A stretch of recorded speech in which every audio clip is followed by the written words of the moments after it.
All right, what's up, fools? I was just writing this sweet move for Tag. I'm gonna text it to him now, right in front of all your freaking faces. Welcome to Void Jumpers.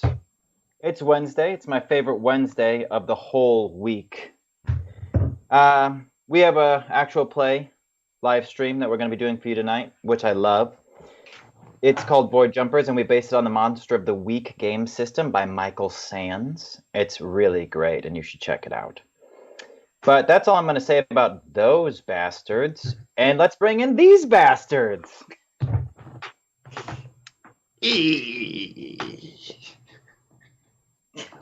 Welcome, my friends. Welcome to Void Jumpers. I'm happy to see all of you. Forgive me, I just got a text message which seems pertinent that I'm going to check. Those are just some rules that we can discuss when necessary. I think it's once per round, kind of like, or mission, like Bryn's summons, because it's pretty strong. But we'll discuss. Okay, so, we got a lot of loose ends to tie up here because the team has been getting frisky with my NPCs, and not in the way that we all wish I was talking about. But before we get into more Void Jumper stuff, I'm going to pass the mic over to Trin, who's going to tell us about some really important things to be thinking about this week and probably for the rest of our lives. Trin. So, the really important things this week are purely logistical, but logistics for democracy.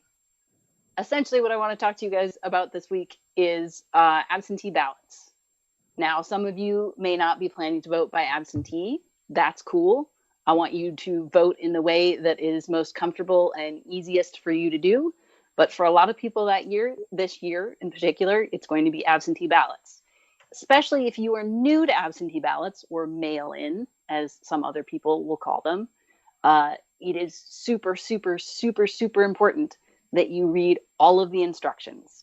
Because along with the convenience of absentee or mail-in voting is the we'll say renewed interest in suppressing those votes this year. For example, absentee ballots in Pennsylvania this year, they come with two envelopes. They have a secrecy envelope, so no one can see your ballot with your envelope, and then the envelope that you actually mail it back in. And a judge has ruled this year that if you don't put your ballot in your secrecy envelope, that your ballot will then not count. And there are estimates that will disenfranchise over 100,000 people this year. And considering that Pennsylvania's presidential election was swayed by 44,000 votes in 2016, 100,000 votes is massive. So, super important that you read every single detail and instruction when it comes to your absentee ballots. Some states and counties will contact you if you send in your absentee ballot and they have a problem with it and they won't count it. Some won't.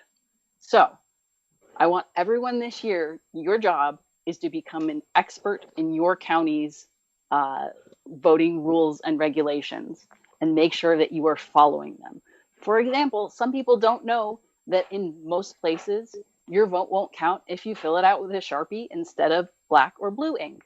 In some places, you can only fill it out with black ink. Blue ink will invalidate your ballot. So there are a lot of ways for people to be disenfranchised this year, and I want to make sure that you aren't one of them. I also want you to reach out to people you know who might be in some of those states, like Pennsylvania, for example, or in South Carolina.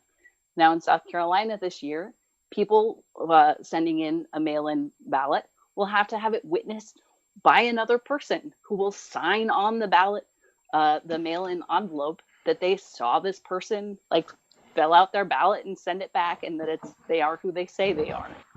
So all these kinds of steps are the things that keep people from voting to begin with, because it's just complicated and confusing, or keep their ballots from being counted because they don't follow all of the instructions, because the instructions are onerous and ridiculous. So please, I am begging you, help the people in your life that you know might struggle with these things, especially if they're in states with really onerous laws.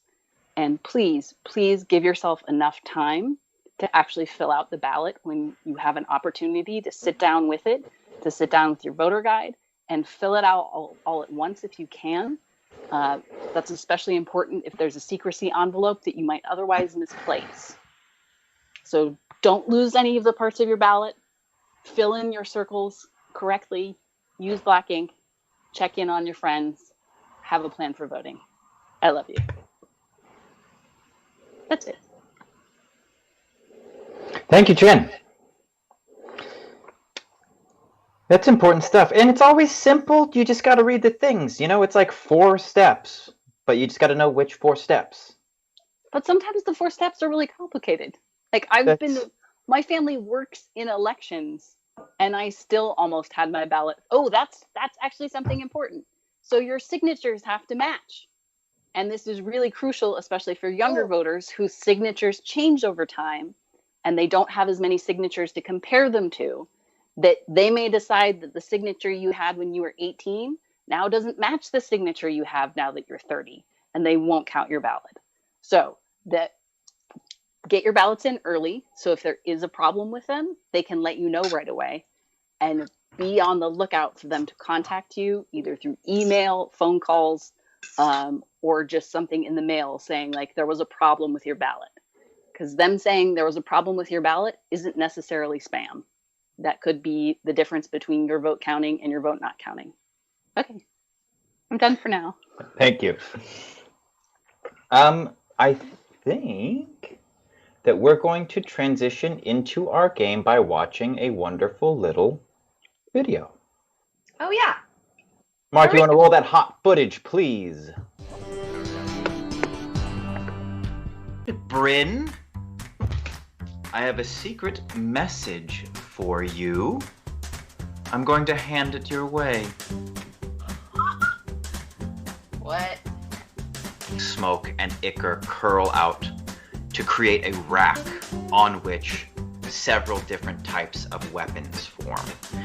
Rex, you are immediately turned on. That's a 13. You rip it apart as you explode out of the tentacle. Correct. It's my life on the line. It's not a big deal. No pressure. Well, I do feel pressure now. That is a 13. Excellent. Unlocking the truth. You know what they are? They're a great band. You know what they play? Heavy metal. It's a booby trap, guys. And you know I love those, but it's a booby trap. So what do you And guys then I want laughed because I kept saying booby.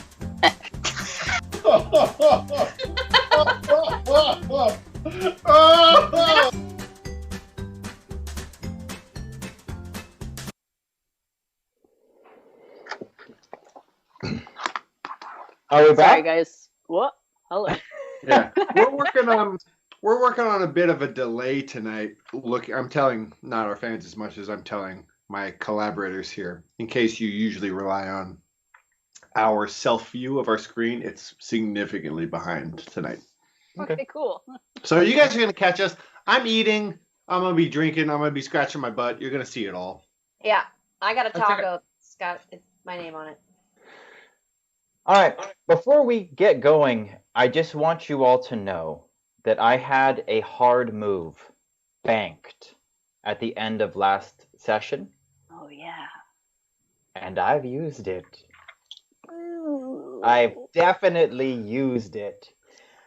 I've decided because of this that I may just start letting you guys get away with things in a moment. So if you fail a roll, if I don't have anything immediately jump to mind, I'm just going to bank the hard move. And I'm going to just shoot those forward into the plot and change things that are coming up, which is what I did with this. And I think it'll work really well for us. Sometimes you're just going to pay in the moment, but other times it'll completely alter the trajectory of the storyline, I think, which really excites me. So that's what I've done this time.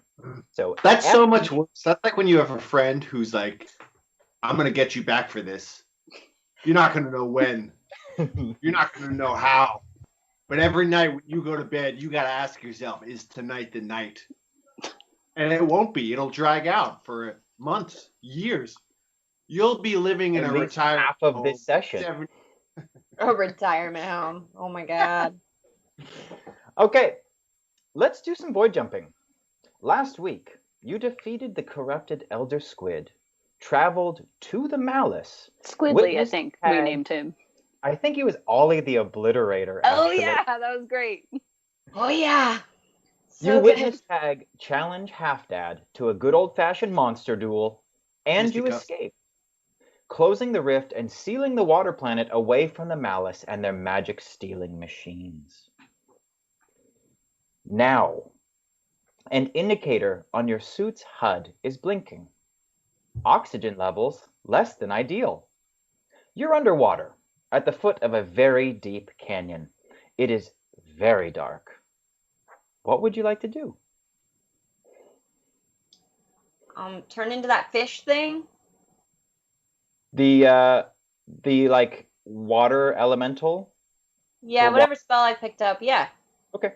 So I think it will, in order to get the bonuses from it, you're going to have to ditch your suit. I also have 5 harm apparently. That's a lot. Yeah. Oh, yeah, that's right. Every time you use magic, it is automatically dropped to the lower tier of success because you took a wound from a magical being. Oh my gosh, you guys. Today's going to be so fun for me. Well, not for me. What's that? I like yeah. how we started this show. Jesse was all like, "I'm here to collaborate with you and make sure you succeed." And now 3 seasons into it, he's like, "I'm gonna kill you all." If I don't kick you out of the nest, you're never going to learn how to fly. Or we could die. But Well, whatever. we're going to start swimming up towards the lower research facility. Right. Lisa, if you want to change to your elemental form, you will have to ditch the suit to get the bonuses, but you will be able to survive this deep underwater. It'll be part of the spell. Yeah, sure. Okay. So you see Bryn change into a light blue skinned, scaled. It reminds you of what the Tyne would look like if they were underwater. She's got gills at her neck and webbed feet and toes. And she's become a bit taller and a bit more lithe, and she sheds her suit. She no longer needs to rely on the oxygen it provides. And you'd like to make your way up the canyon? Yes. Can I Excellent. try to just scrap whatever parts from her suit might help us going up here? Specifically, she has like a spare oxygen tank that we can pass around. Absolutely. You'll just need to roll plus sharp. You'll be able to get something out of this, but let's see how much. 5. Okay. God. Start up, Lots of Nick. good oxygen is what I get. I can feel it. You're able to use her suit to fix some of the damage that your other suits have received during the battles that you fought down underneath the water. And you've managed to split the oxygen between everybody, giving you more than enough to get there. But when you replace the final gasket and think you're doing great, there's actually 2 extra screws in your hand. And you know that you fucked up someone's oxygen, but you're not sure whose. Okay. Wow. Wow. Jesse's just there making notes to himself, chuckling. Well, let's start moving so that maybe we can get to the lower research facility Love before it. Let's do it. whose oxygen it is. Cool. Who's leading the way? Oh, probably me. Okay. You're going to roll, I believe, just act under pressure to lead the team safely up this canyon. There's only 2 people in suits, so it's only Rex and Tag whose suits might be malfunctioning. That is an 8. Okay, cool. You are able to find your way back up the path that you took down here. It takes a little bit of time, but because you were able to split the oxygen between you, you have more than enough. It's a long climb, but you do trek up the side of this undersea canyon. And it would be beautiful if you could see anything, but the going is slow because it is so dark. But you crest the lip of the canyon and find yourself in a pile of disgusting black goo where you destroyed the Elder Squid. There is particulate in the water floating around this thing, and its inky ichor-like blood has been dispersing into the water around you, but it is very much dead. You can tell very clearly which direction to head towards the deep sea laboratory because you can see faint lights in the distance. Do we have any sense of a timer, how long we have left? Yeah, it just says like oxygen 30 minutes, like 31 minutes. But it's just the two of you that need it. And it seems like you have it'll be enough time. You couldn't laze around down here, but because you messed with Bryn's suit, you're able to just, you think you can make it. With no consequences. With absolutely no consequences. Or difficulties or weird creatures of any kind. It's really pretty uneventful. I don't even know why we're talking about it. Well, I think Puck had a good idea. I don't have a great feeling down here. I'd like us to keep on trucking towards the light. Cool. If I'm out of this suit, I'll feel better. You can see this light in the distance, but it doesn't do anything to illuminate the area around you. It's just a beacon which you move towards. And you are walking for about 10 minutes when you feel movement in the water. The presence of numerous shifting bodies traveling back towards the canyon. They slide past you in the darkness. Are lights not working anymore? There are, but they're very directional. Roll, somebody with a flashlight, roll investigate a mystery. Oh yeah, that's right. Buck, you put those flashlights around your head, didn't you? Let me just reacquaint myself with Puck's Sharp, which I think is higher than what the page is saying, but you know how these things are.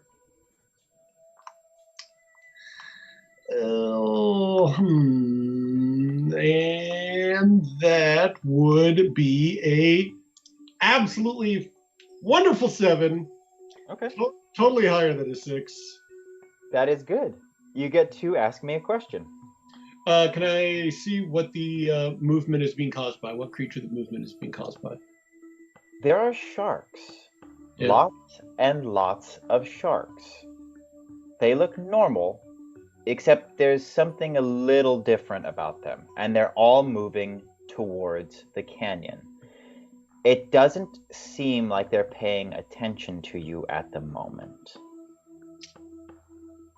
Can I tell what they are being attracted by? You would guess the blood of that giant creature at the edge of the canyon. Great. Nice and distracted.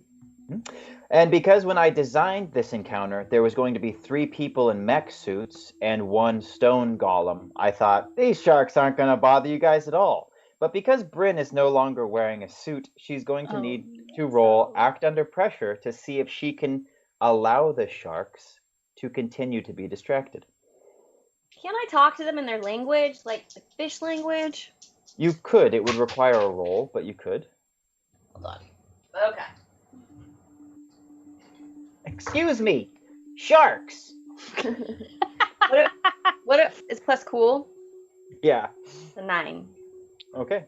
Hello. I think you're gonna be okay.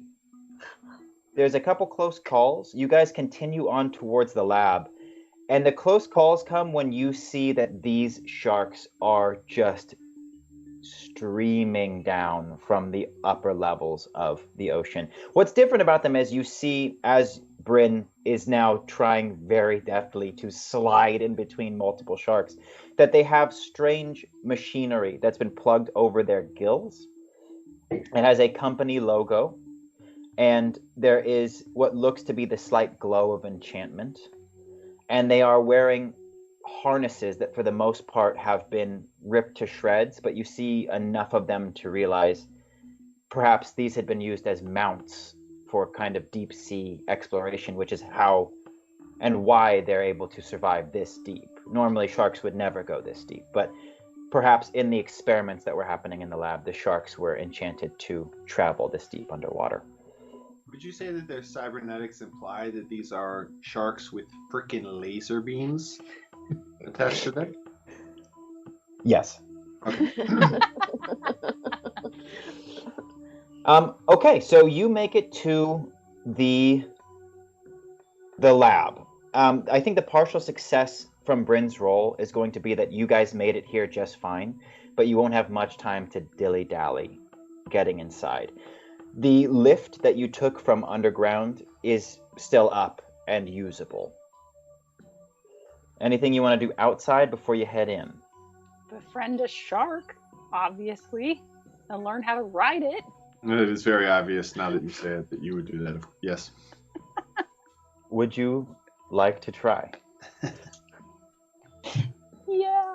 Okay. I think it'll be. We want to. Let's just ask you a question, okay? Do you want to use your strength to show this thing who's boss and who the mount is?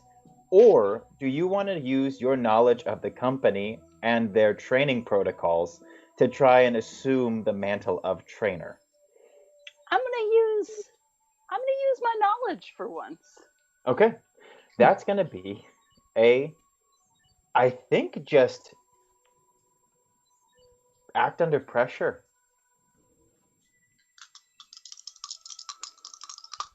I know a lot about the company by this point. A lot more than you should, actually. Yeah. It's alarming. I And don't. I understand predatory creatures. I don't think you can make fun of Tag after this one, though. Fair enough.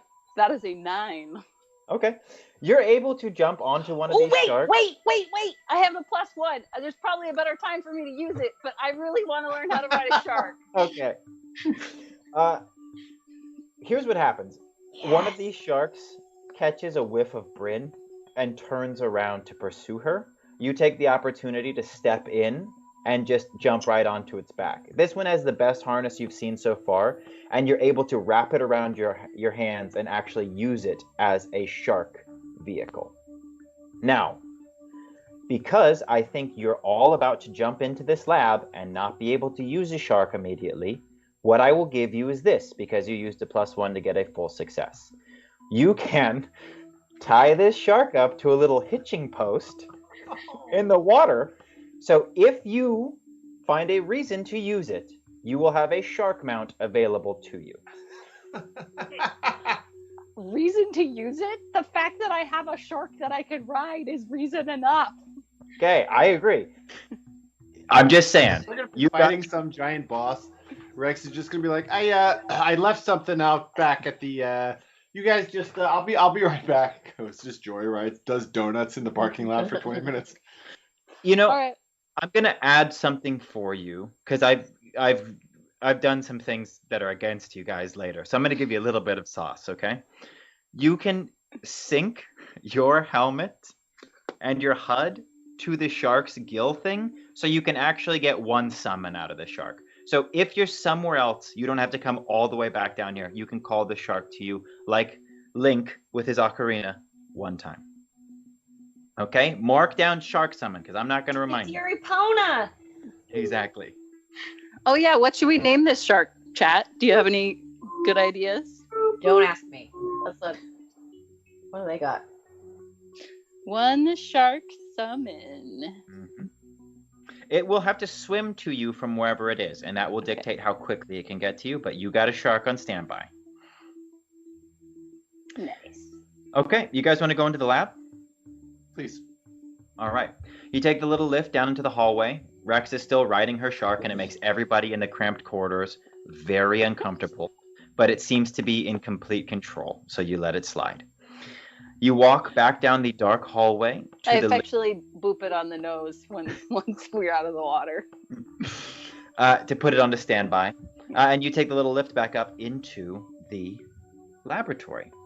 It is much like you left it, except one of the desks has been destroyed, and Gwenegg is sitting behind a computer, sweating, with a bandage wrapped around her head. And the bandage is slightly bloody near the forehead. She says,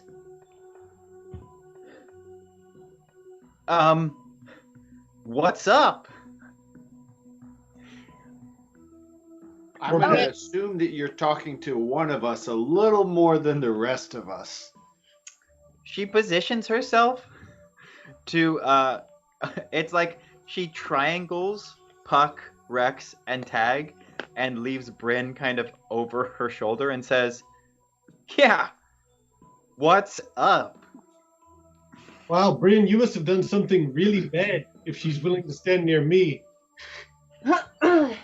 Wasn't that bad, but it was sort of bad. And I walk around to get right in front of her. And I'm like, I'm sorry. I wasn't myself.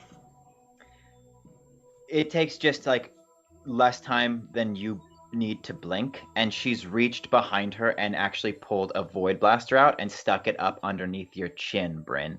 She leans around and says to Rex, Bryn's been converted, and I'm worried she's gonna try and kill us. That's totally fair that you would think that. We discovered that when we were out in the field, so you can get that void blaster off the summoner right now. She's been cured. And I'm going to give you to the count of 3 to do it. Otherwise, I'm going to take you out. And we're a group that classically does not arrive at consensus on the counting to 3 thing, so I would probably just stop at 1 or 2. She drops the void blaster and backs up. Wait, but Lisa, hang what did on. you want? Yeah. We crashed, so we gotta wait till we're back up. When? I don't know, but they're all like, we're at a cliffhanger and everybody's freaking out. So before Yaga yaga! Yaga yaga! Welcome back to Void Jumpers. We've had an unexpected chance to pee. And some of us took that opportunity. Bryn, did you ask the chat where we should begin at? It says gun under chin. Excellent. So, okay. I think we left off with Rex talking. Yes, so Gwennig had just slid a gun up under Bryn's chin and said, the summoner has been converted, and I think she's probably going to try and kill all of us. And I say, you have 3 seconds to drop that weapon, because we already know that, and we have removed the slug thingy, and she's fine now. Go ahead and ask her something that only true Bryn would know without any mental manipulation. Bryn, I told you that I was going to meet you after I checked in with the people who had my ticket to fly to the Void Planet on my way here. What did I tell you in the train station after? You didn't. You left. She's right, but I still don't trust any of you because you're probably all brain slugged up too. What do you think I am, stupid? Yeah, that test actually wouldn't prove anything about whether or not she had a brain slug, because it doesn't seem to affect her memory or consciousness, only her desire to act on the brain slug's orders. I just figured, because you guys had dated and it kind of ended in a messy way, maybe I could get a little juicy drama. 1, 2. Gwennig steps backwards, but keeps the gun leveled at the party in kind of a slow arc, and she says, I just got smashed in the dome by the summoner and thrown into that desk, and she points over to the desk, which is smashed. And it seems like the desk took the brunt of the desk really crumbled away in order to cushion your fall. Yeah. She doesn't dignify that with a response, but she does point to her bloody bandage. Mm-hmm. Look, can I heal it for you? I've come a long way since the last time we knew each other. You mean like 5 minutes ago when you punched her? No. I didn't use magic for that. She holds up a hand to Bryn. There's no warmth between the two of you right now, but she does turn to Puck and she says, you. They can't touch you. Tell me what's going on. Okay, here's what we're going to do. Give me your gun. Why? Because that would be polite. I agree with you, but I would feel incredibly vulnerable if I were to be unarmed. Well, do you think that gun will protect you from me? No. Okay, well then, let's be friends. Friends don't point guns at each other. She looks very confused, but steps over to Puck and goes around behind him before handing him the gun. So she's cowering behind him, and she says, all right, the summoner, are they all infected? Who's infected? None. Who's been converted? None. None of us. And you just earned a trust point. You gave me the gun, and now I get to tell you the truth. Everybody's fine. We're the good guys. Okay. How did you get it out of her brain?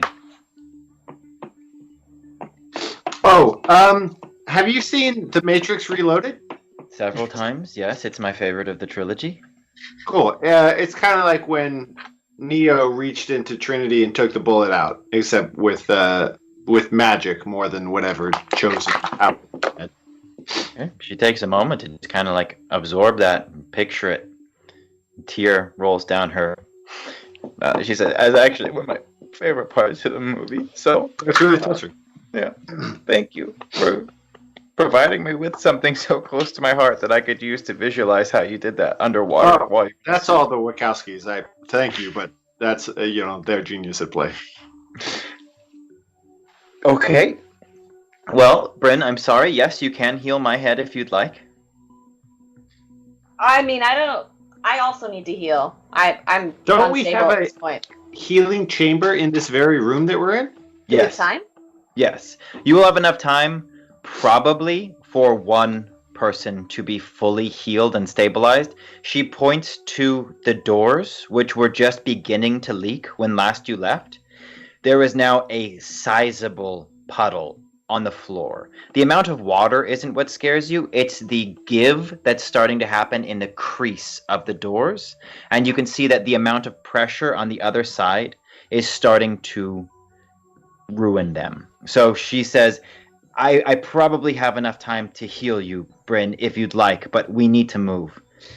We need to figure out a way to get out of here. And All right. you're also still in a mermaid form. I am. I thought I couldn't breathe air in this form. I would have So had you to change. must have turned back to a person. She says, actually, you're going to need to get back in one of those suits after I heal you, because the only way out of here, if we're taking the elevators, is opening that door and letting all of the water in and flooding this lab. So we're going to be moving underwater again. All right. So I'm gonna very nicely remove the bandage and heal her head. Okay, you're going to be rolling your shit. heal I'll spell. roll for this. I'm not at disadvantage anymore, except for the wound, right? Right. So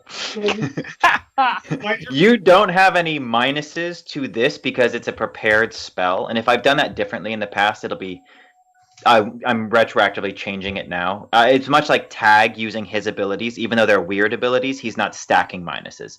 You have this prepared spell of heal. That being said, your wound will drop it.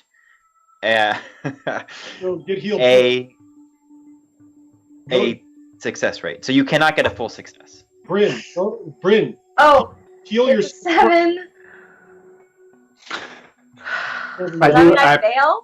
Casey, I appreciate what you're doing there. That's all right. Just You talk- can heal her with a 7. Okay. 7, you said? Yeah. Whew, man, Casey was right. Because if you would have failed, you could have died. Oh, wait, no. That is a fail, isn't it? Because it Bryn drops down. Places a hand on Gweneg's head. What? No. Casey's just like, I told you. Healing her of 2 damage and absorbing it into her own body. You see a bloom of blood at her forehead as she crumples to the ground. Oh my god. At Bryn. this moment, Bryn is in a limbo state in which drastic measures will be needed to keep her from dying. The only thing that is keeping her from dying in this moment is her connection to Tag. And Tag, you feel a weight as though a hook and chain is connected to the back of your brain, and it yanks down and collapses you to the floor. You do not take any harm, but while Bryn is in this state, your abilities are going to be severely compromised. The strongest thing that you can feel now, as though heightened rather than messed with, is going to be your connection to Bryn. And focusing on it will allow you to manage the situation with her, but almost blind you to everything else. Okay, You've heard I of dropped that Yeah. connection. Bryn, hey, can you hear me, Bryn? Yeah? Hey, buddy, how you doing? I feel really weird. Yeah. I don't know what happened. I don't know either, but just stay with me, okay? Just listen to my voice. Look at me. You know, let's go through the things that are hooking us here. All right. What are you so excited to eat as soon as we get out of this lab? Moonberry pie? Moonberry pie. Me too. Tell me what it tastes like. It's so weird, Tag. I can't focus very well, and Try, Bryn. I need you to try. As Right, she you're says picking up a that, slice in your hand. her fingers I'm there at your catch door. on fire. And you're reminded of when Summoner Langorium died in front of you and plants began to spring up all over his body. Gwennig's face is flushed and she says, What just happened? Did I do that? What just happened? Put her in a tube. I don't know what just happened, but she just collapsed in front of us. Put her in the tube.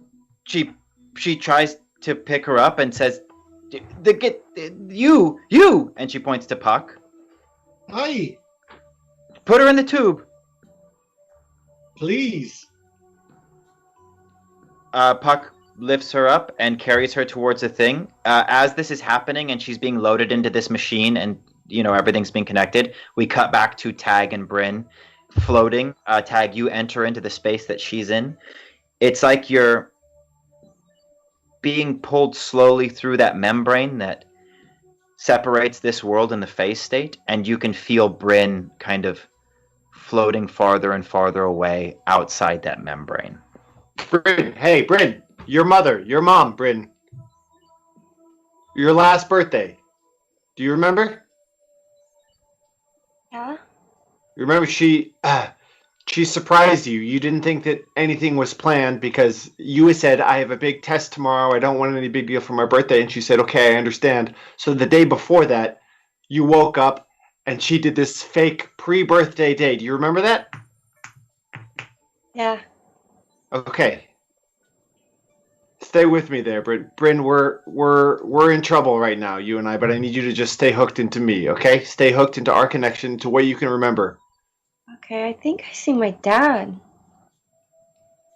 What do you see? I see a figure. Tall, large, super warm, and comforting and familiar, but not familiar. I don't know, he's reaching out his hand. Bryn, as you take that hand, Tag, you feel this pull in your chest, and you're no longer able to speak. It's like a spell has been cast over you to silence you. And Bryn, you no longer see Tag holding your hand. You see a tall, dark figure, no longer wearing a crown, with this peel of black ichor and smoke kind of coming from the wound of where this crown was ripped off. And you can see that this figure is originating from Tag. And he says, how did you enjoy the power, Bryn? And more importantly, the freedom to use it. It felt good.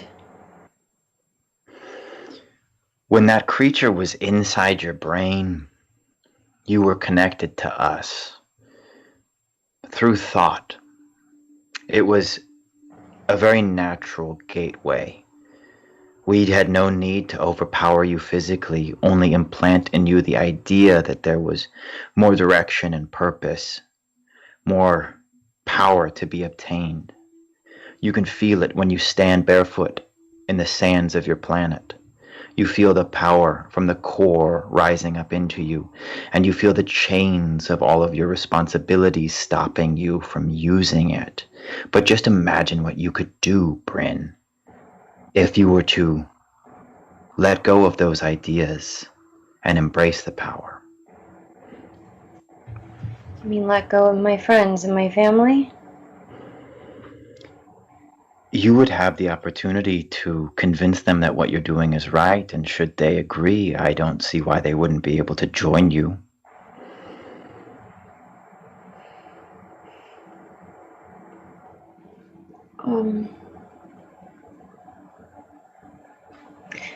I started to reach out with my hand and I find this wetness falling down from the sky, and I just touch it and I turn it into a flower, and it makes me think of Tag. And I take a moment and I say, I'm not ready to give them up. I'm sorry.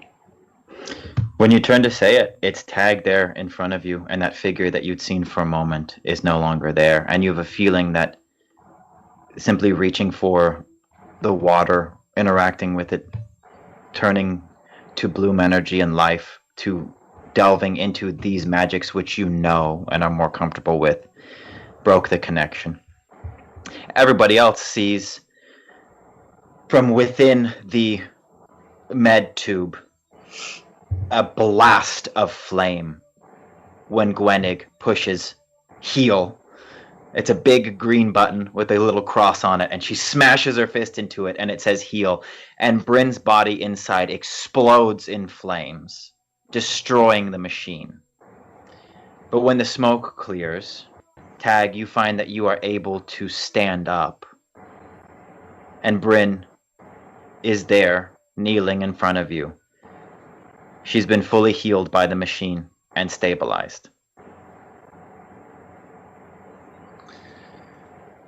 Hey, Sparky. And I just...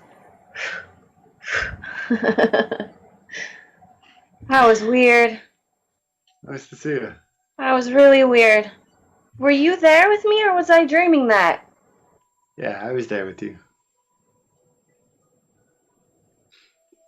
I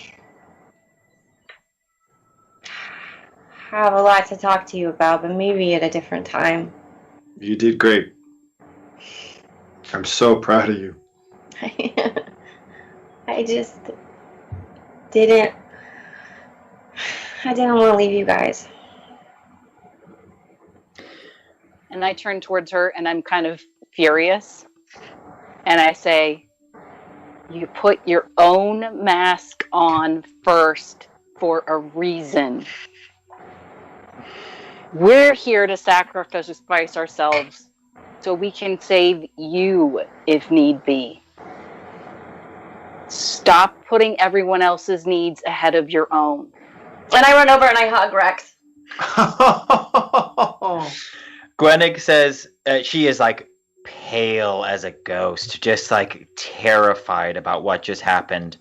There's flaming debris all over the floor of the lab, and she says, yeah, this is cool and everything, but like I said, we don't really have much. And then the doors explode inward and water rushes into the lab. You have just a second before it goes over Gwenig's head, and she says, Bryn, the suit! And then she's underwater, and so is everybody else. Tag and Rex, I just assume you're still wearing your suits because there was no time to disrobe. Bryn, you are flung forward and smash into that viewing window on the side. You take 2 harm. My God! And you are starting to drown. You can actually feel, as this lab is more and more compromised, the pressure from being this deep is starting to affect the walls and crumble them in. And it's starting to affect you, Bryn, as the pressure starts to bear down on you. Friggin' hate water. You do have your water elemental form available to you, which does not require a roll. Okay, so you do change, and you are okay. You take a big breath of water, and you feel much better. Gwenig, who is now buzzing around on her little jets, tells you over the comms, right, so, didn't really have time to fix the elevators. Sounds like shark riding time to me. She looks at you, realizes she doesn't want to ask what you mean, and just gives you a thumbs up.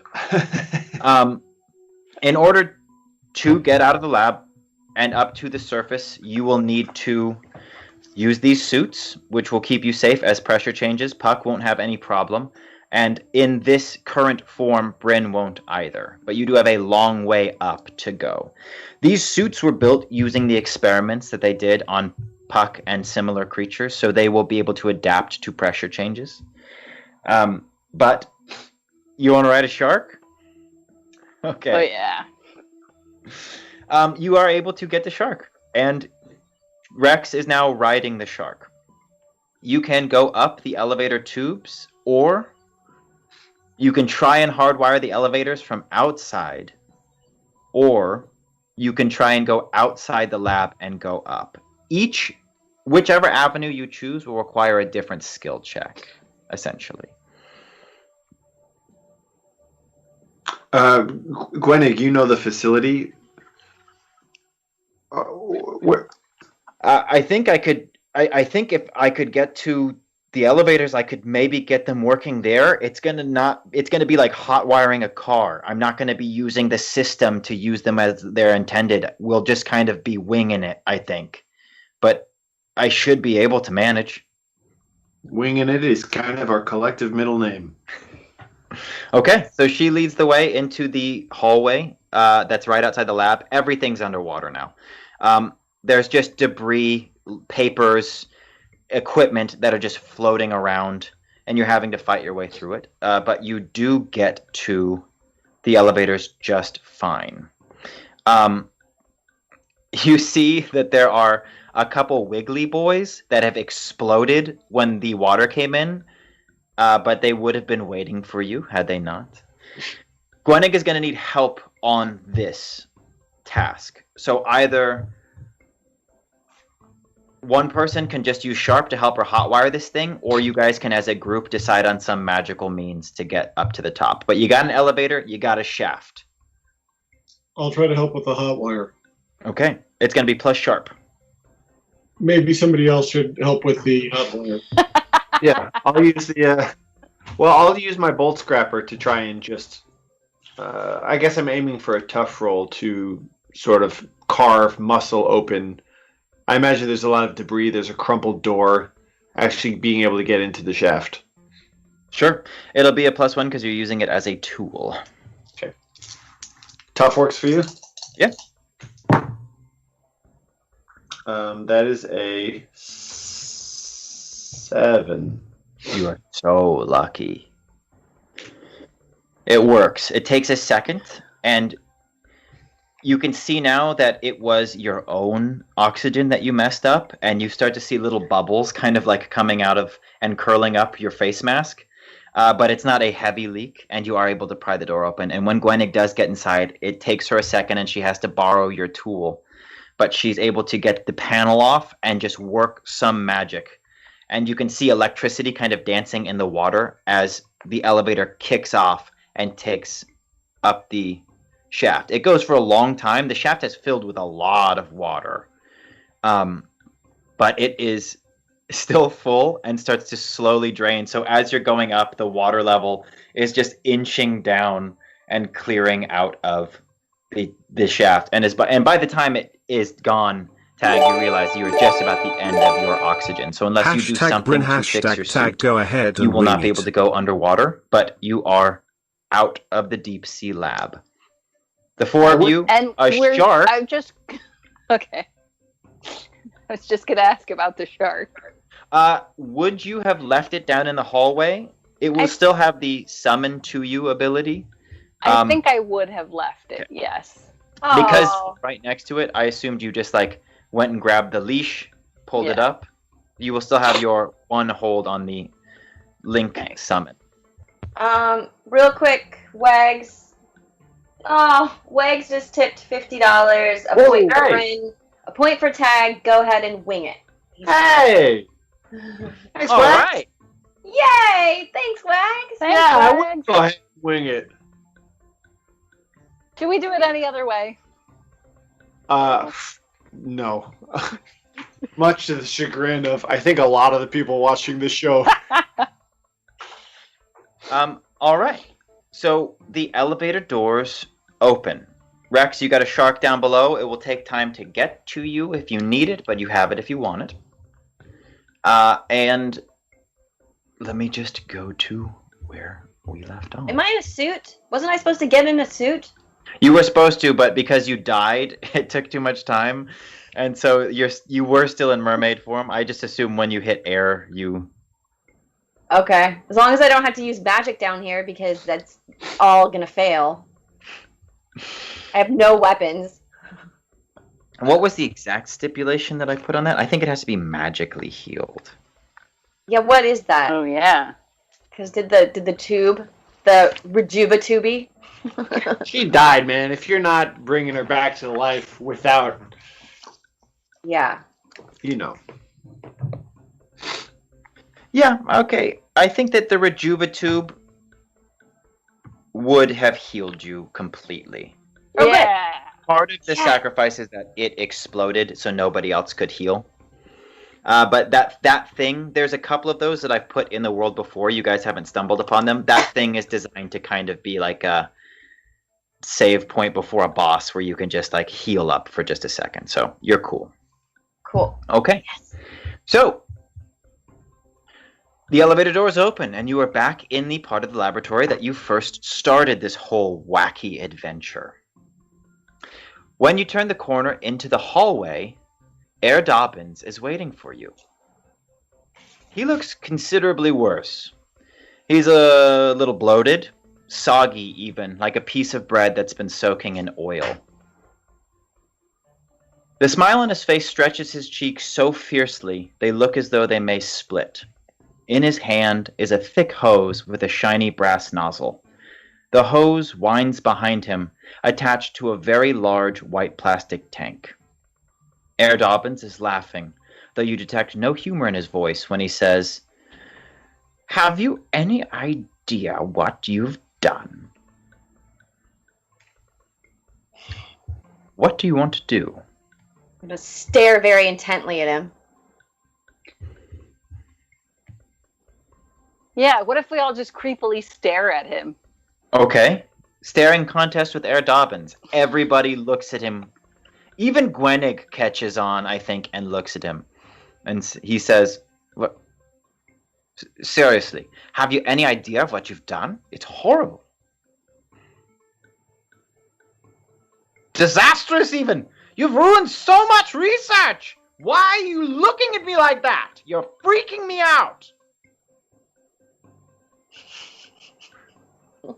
Okay, fine. This is how you want it? Fine. Fuck you, first of all. Let me just tell you that, okay? We had so much going on down there. So much. He puts a hand on the hose. There's a release valve that he grips, and he says, "Listen to me. We can do this the easy way or the hard way. I personally do not care which way you choose, because I'm so confident in my ability to win this little scuffle we're about to have, that I don't really care how we start it. Cool? Cool. Easy way. You surrender and let me put a little wiggly boy on the back of each of your heads. You'll be granted unlimited power and connected to a hive mind containing vast secrets of the universe. Enticing, yes?" Okay, so that's option one. What's option two? And as he talks, I just want to very subtly use telepathy to pinch off that tube. Okay. You have to roll for that, right? I do. Roll it, baby. 10. Okay. You successfully pinch off the tube. He says... Telekinesis. Thank you, Merc. Telekinesis. Telekinesis. He says the hard way is we totally scuffle. I mess you up using several things you wouldn't see coming, and then I put a wiggly boy on the back of your head and I make your day very bad. Wait, but if the wiggly boy is in the back of our heads, aren't we then aligned with your... We would get all the aforementioned bonuses of having a wiggly boy, so it wouldn't be that bad of a day. I kind of control who gets what once they get the wiggly boy in their head, and I wouldn't give you as good of stuff. Oh, so you're in charge of the wiggly boys. I'm kind of like the liaison on this side, you know. I've got some executive clearance with the wiggly boys. So it's like I mean, forgive me, but it's like a pyramid scheme. Someone inducts you as a wiggly boy, and they give you cool stuff. It's then your job to induct more people below you with the wiggly boys. Yes. I will give you that. It is kind of like a pyramid scheme, but I'm somewhat near the top, and right. Though there are some strange responsibilities, the perks are pretty nice. So do you get like a cool card or anything? Like I have a very cool executive card. You could keep that. We don't really need identification because we all are connected to the hive mind. But I suppose we could give you some kind of like pheromone that you could expel to other wiggly boys so that they know who you are, and they could say, oh, that's Rex, she smells like diesel fuel and weed, or whatever you were thinking you could have. Herr Dobyns, I just ultimately what you're doing is sales, okay? And I have some questions about your pitch. You say that you are sort of not really at the top, you're a liaison. Near it, but yes, you're right. Nearish the top, sort of middle to top area. Upper middle. But somewhere in the middle, but at the... I don't know that. So like a C+ student. I'm going to allow you to finish because I feel like we're not going to get anywhere if I try to pick apart every inaccuracy you're expelling, but I'm more important than you think. Continue. Okay. Well, who's at the top? Well, you're near the top. Thank you. And the malice. So, if I'm already at the top... Near it. You think I would like to reapply in this, we'll call it enterprise? Sort of near the bottom, under you. So if you're at the C+ level, and I am kind of above that... Yeah, that's not even a lateral hire at that point. Yeah, and you don't have cards of any type? I mean, you think that Rex wants to smell like weed and gasoline? You need to be able to read the room, man. Look, first of all, Rex, just be honest with me. That's like the perfume you'd use, right? Diesel fuel and weed? I mean, it's more like the smell of a pine forest with a really good cigar and diesel fuel, but... Okay, tomato. Second of all, look, I have my own kind of independent ventures that I've been starting. I don't know if you'd be interested in, but I could tell you some of our perks. It seems like you're comfortable being in sort of a middle management position, but I could actually offer you something with a lot more growth potential. The human part of me is very interested because I'm fickle, but the wiggly boy will not allow me to betray my masters. And you're on probation anyways. Your father very mad at you. You may be near the top because of nepotism, but as far as performance... Whoa, sir. Let's keep this civil, okay? I'm just speaking the truth. Why don't we take the wiggly boy out, and that'll give you the opportunity to re-examine some career opportunities that are being laid at your feet here in a pretty serendipitous way. Okay, you've convinced me. Come over here and take the wiggly boy out of the back of my head. While this was all happening, I would have liked to have used magic to tie his shoelaces together. Okay, roll it. This will begin the first of a newly resurrected from the dead summoners use magic tally marks. 10. Okay. I don't think you can do telepathy in the same way that Tag can. So I think what happens Telekinesis. Telekinesis. I think that his shoelaces are transformed into vines, which grow together and entangle. Okay. Okay, yeah. I got it. Come. Look, man, I'm in a giant mech suit. Okay, this is uncomfortable. Just come on over to me. Okay. And he moves forward, but as he gets halfway to you, the hose runs out of slack, and he stops and he says, "Oops, looks like this is as far as I can go." Okay. I menacingly activate my bolt scrapper. Oh, you poor bastard. And he flicks the switch, but because it's been pinched with telekinesis, the nozzle and the tube rush as though there's a lot of pressure, bulb out like a balloon, and then explode. Filling the hallway with a torrent of Wiggly Boys that can no longer be turned off because the nozzle has been exploded. The tank behind him has movement in it and is emptying as it is pouring out these black eel-like creatures. The explosion actually takes him off of his feet and smashes him into the wall, and he is going to take 1 harm for his trouble. God damn it.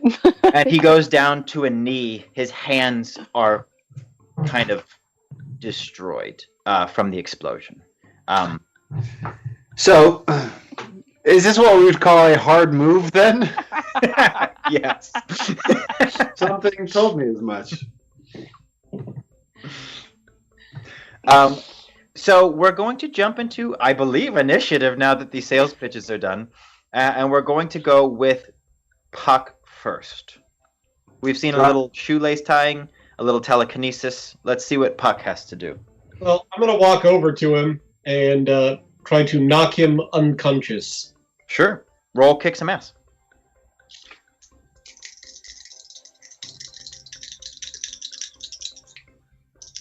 I can only give him 1 smack. If I give him 2, you need a doctor's prescription. Oh, okay. That's a 14. Okay. How much harm do you do? I'm not trying to like kill him. I'm trying to subdue him, but it would be 3. Okay. If you'd like to completely, you mean like subdue him, like knock him out, or restrain him? I'd like to knock him out. Okay. So we'll take you down to 2 harm, which will put him into the unstable territory. And the blow seems to do something to him. It's not like a human getting knocked out. Something obviously happened. It's almost like you hit him so hard, it might have dislodged the Wiggly Boy's hold on him, and he collapses. Okay. It's not a permanent effect. You didn't knock the thing out, but it's like if its teeth were in him, it let go for a second. So Herr Dobyns is now snoring on the floor. However, that hose is still flooding this chamber. And Puck, you are seeing these things crawl up your legs. They're just covering you like a pair of pants. Gross. Okay. Rex. Do these suits have some kind of like void blasting abilities? Yeah? You've got 2 harpoons, which is going to be your best bet to do some of that. All right. Yeah. I'm going to dual wield some harpoons and Okay. kick some ass. Who are you aiming at? I think I'm going to aim at like wherever there's like a stream of them to try and get all of them. Okay. It'll be, I think, the hose, the broken part of the hose. Roll cool. kick some ass. Sorry, there's a dog in here that's knocking everything over. That is a 13. Okay. So you fire both of these into the epicenter of this explosion of wiggly boys. And you see them just burn up through the hose, which catches on purple fire from the void energy. And then the tank also kind of makes this noise as the inside of it pops too. And the outsides of the tank are now kind of smeared with this caramelized wiggly boy. So you've destroyed the tank from continuing to pour stuff into the hallway, but all that has been released into the hallway is still there, which is just a lot. But you've halved the damage. Bryn. Yeah. Oh no! What happened to Park?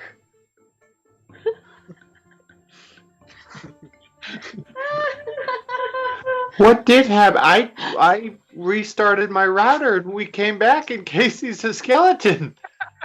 That was the most shocking thing I could have returned to.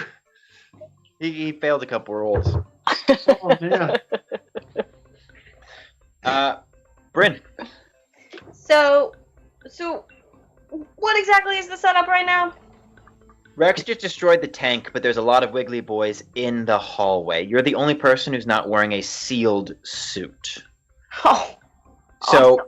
you are in danger of being converted again, or at least going through the beginning stages of that, as there's just, 6 inches worth of black slugs on the floor of this hallway that are starting to climb up your legs.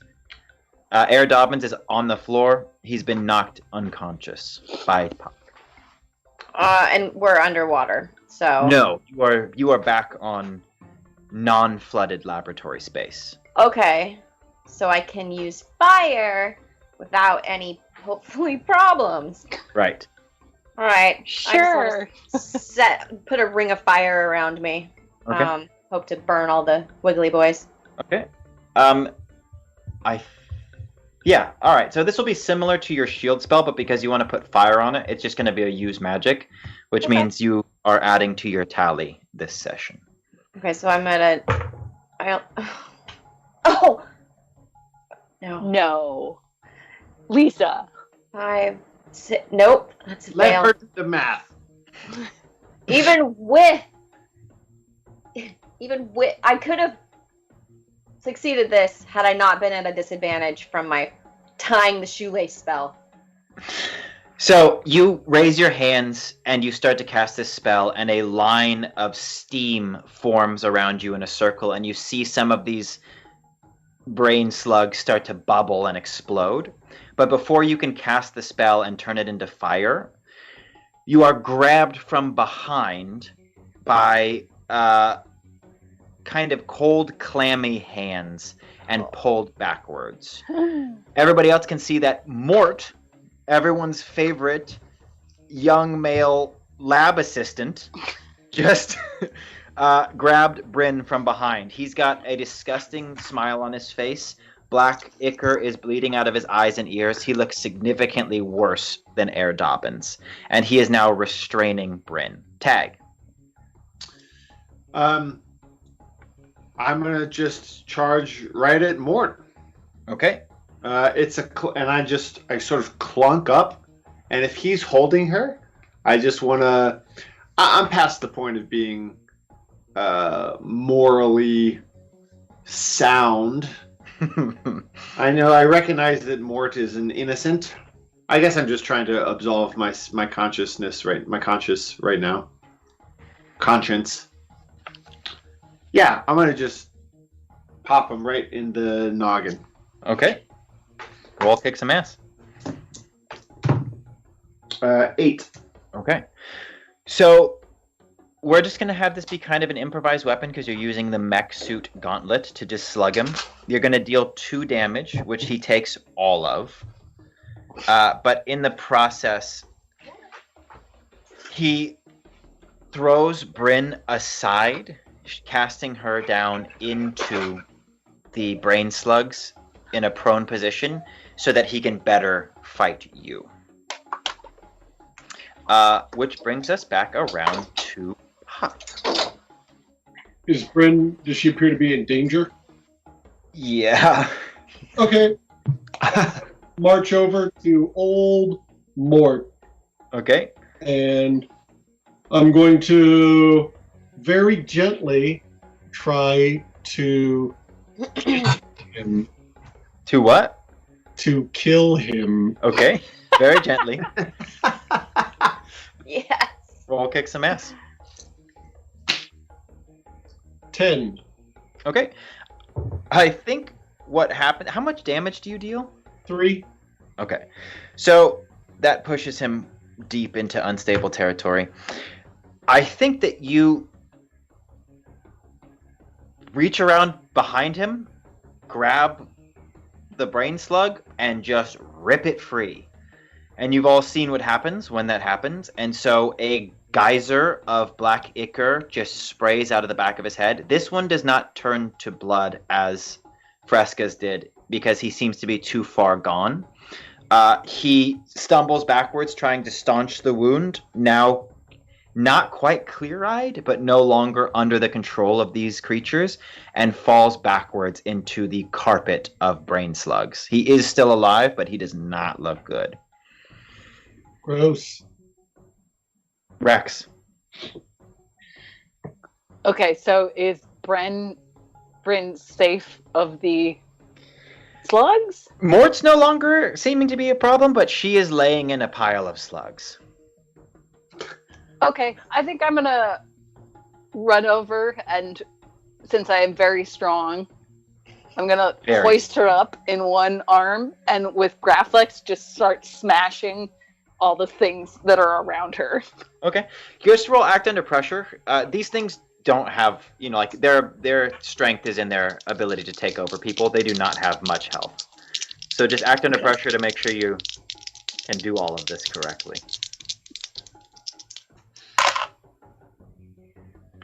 7. Okay, that's not bad. You're able to pick Bryn up. You can't get all of the slugs off of her, but you have lifted her out of the pile of them, and you are now stomping around and smashing your club into the ground, just destroying these slugs. It's getting pretty disgusting up here, and everybody's starting to slip around on all this slime. So we are now to Bryn, who's being held by Rex. And like she's a naughty toddler, basically. Yeah. She's propped on your hip.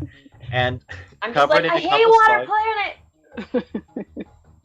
Water Planet has not been kind to you. It's awful. This is why I belong on fire. So I have that new hex that if I have something of somebody, it amplifies my magic. Mm-hmm. I've got a tentacle in my pocket. Mm-hmm. Does that work against the Wiggly Boys? Yeah, it would work against... The tentacle that you have is from the corrupted Elder Squid, and so it, as Herr Dobyns has explained in this, is all connected back to the Malice. So right now, that thing can amp anything that you use against the Wiggly Boys, Herr Dobyns, Half-Dad, whoever. Right, I'm doing... In Rex's arms, I'm just like, pew, pew, pew, pew, pew, with fire at everything. You're just shooting bolts of fire out of the tentacle? Yes, I am. Sure, that doesn't sound like it could go wrong. Let me just take a look at this. But I get a plus to this, I think. Right, what is it called? I don't know, it's a hex. I can't find it on my... I don't know where my hex sheet is. Where are the hexes? Where the hex is it? I think you're just going to get a +1, right? Oh, God. Okay. Because I'm at 0 now. Or I'm at -2, so it brings me to 0. So I get a +1. Plus I have a +1 from chat. So I have a +2. So this needs to be above a 4. I'll dig into those rules later. I don't remember exactly what they are. That's a 9. Cool. No, it's an 8. I'm going to save my +1. It's an 8. Okay, cool. Yeah, you guys can use those, after you've done all the math. You can decide whether or not you want to burn it on a something that'll make it. So you just start blasting off with this thing, and you manage to clean off, or kind of clean up all of the rest of the slugs that are in the hallway. They're just catching on fire, so the fire is spreading. And by the time you get done blasting these guys, the tentacle has, with each blast disintegrated a little bit and just turned to nothing in your hand. But you've cleared out the danger in the hallway. You are still covered in a couple of them. And Mort is now lying in fire. And it is Tag's turn. How many? So just to be clear, Lisa's still in my arms, just like shooting fire from the tentacle. Okay. We've got a handful of squigglies remaining. On Bryn, but all of the ones on the floor have been taken care of. Okay. I'm going to try to call to them as their sort of not really master, but they're, there's a connection there. I'll give you a plus I one. can just get them to come over to me. Okay, I'll give you a plus one on this because I torture you guys with your connection to the malice constantly, so you should be able to get a boon from it occasionally. Okay. What would you like me to roll? Weird, I guess? I think it's just plus weird. Or use your tune in. Okay. I think... Which is just plus weird anyways. Okay, so that'll be 7. All right. What did you want them to do? To come to me. I'm attracting their attention. Okay. They leave Bryn. All of them drop off and land in this like caramelized goo on the ground. And they start to retreat, but they do not come to you. They are retreating from Bryn, however. She's no longer got Wiggly Boys stuck to her. Gross. Puck, Herr Dobyns is starting to stir at your feet, and he shakily gets to his. It is your turn. I would like to tuck him under my arm. Oh, man. That's just going to be a plus tough. I need to restrain him so that he can be properly Dealt with? 10. Okay, you got him. What do you want to do with him? What is your goal here? To restrain him and make him unable to escape. So I kind of think of him in like a torpedo shape with his hands by his side and me just having one arm wrapped around him. And I'm going to carry him just sort of around as I step on some of these wiggly boys, waiting for them to figure out what else they need to do here so that we can have the option of either pulling the slug out of the back of his brain, or if here that's possible, folding his clothes while he's still inside of them.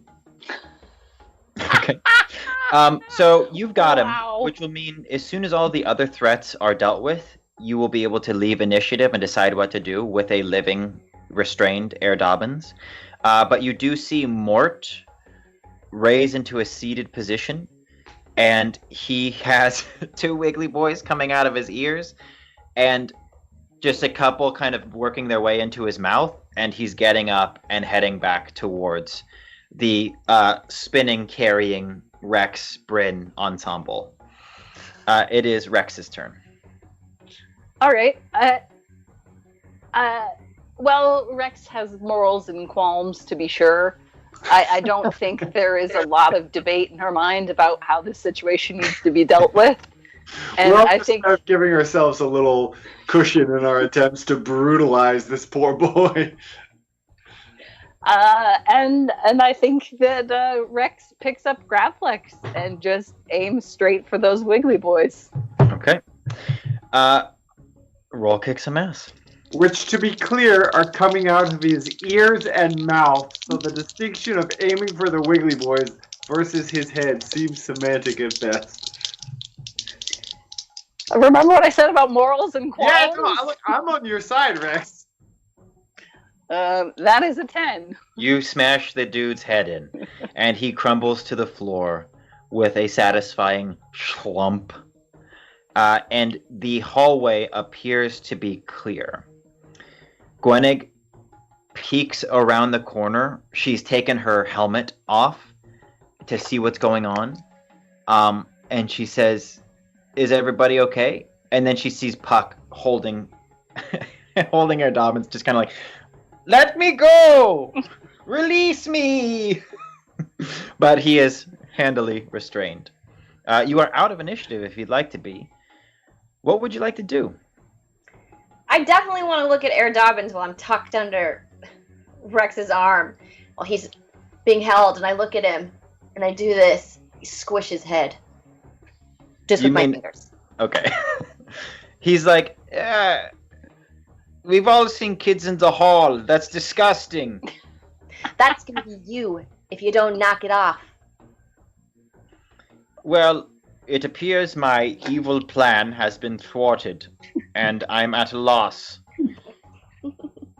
What can I do for you? You should have watched more Looney Tunes if you didn't want us to get the drop on you like we did.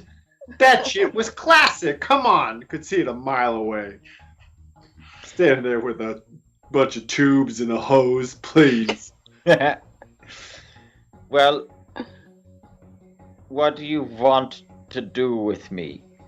So you guys are at a point where I've kind of got us to resolve how you leave this lab. We can handle it in any order you'd want. You can have scenes whenever you'd like, but there are some questions that you'll need to answer. The first thing you'll need to decide is what you're going to do with Herr Dobyns. He should face trial for his crimes, right? And I click on my little thing and I say, like, sure, the company's going to hold him accountable. What planet is he originally from? What planet are you from? The Void Planet. What did you say? Young Stunner? What did you say? Only my mother calls me Young Stunner, and I've never met her, so you certainly can't call me Young Stunner. Look, man, we're going to take the Wiggly Boy out of your head, okay? And I know that you're going to have to resist that because that's what the Wiggly Boys do to you, but once it's out, we can have a conversation about what's happening next, okay?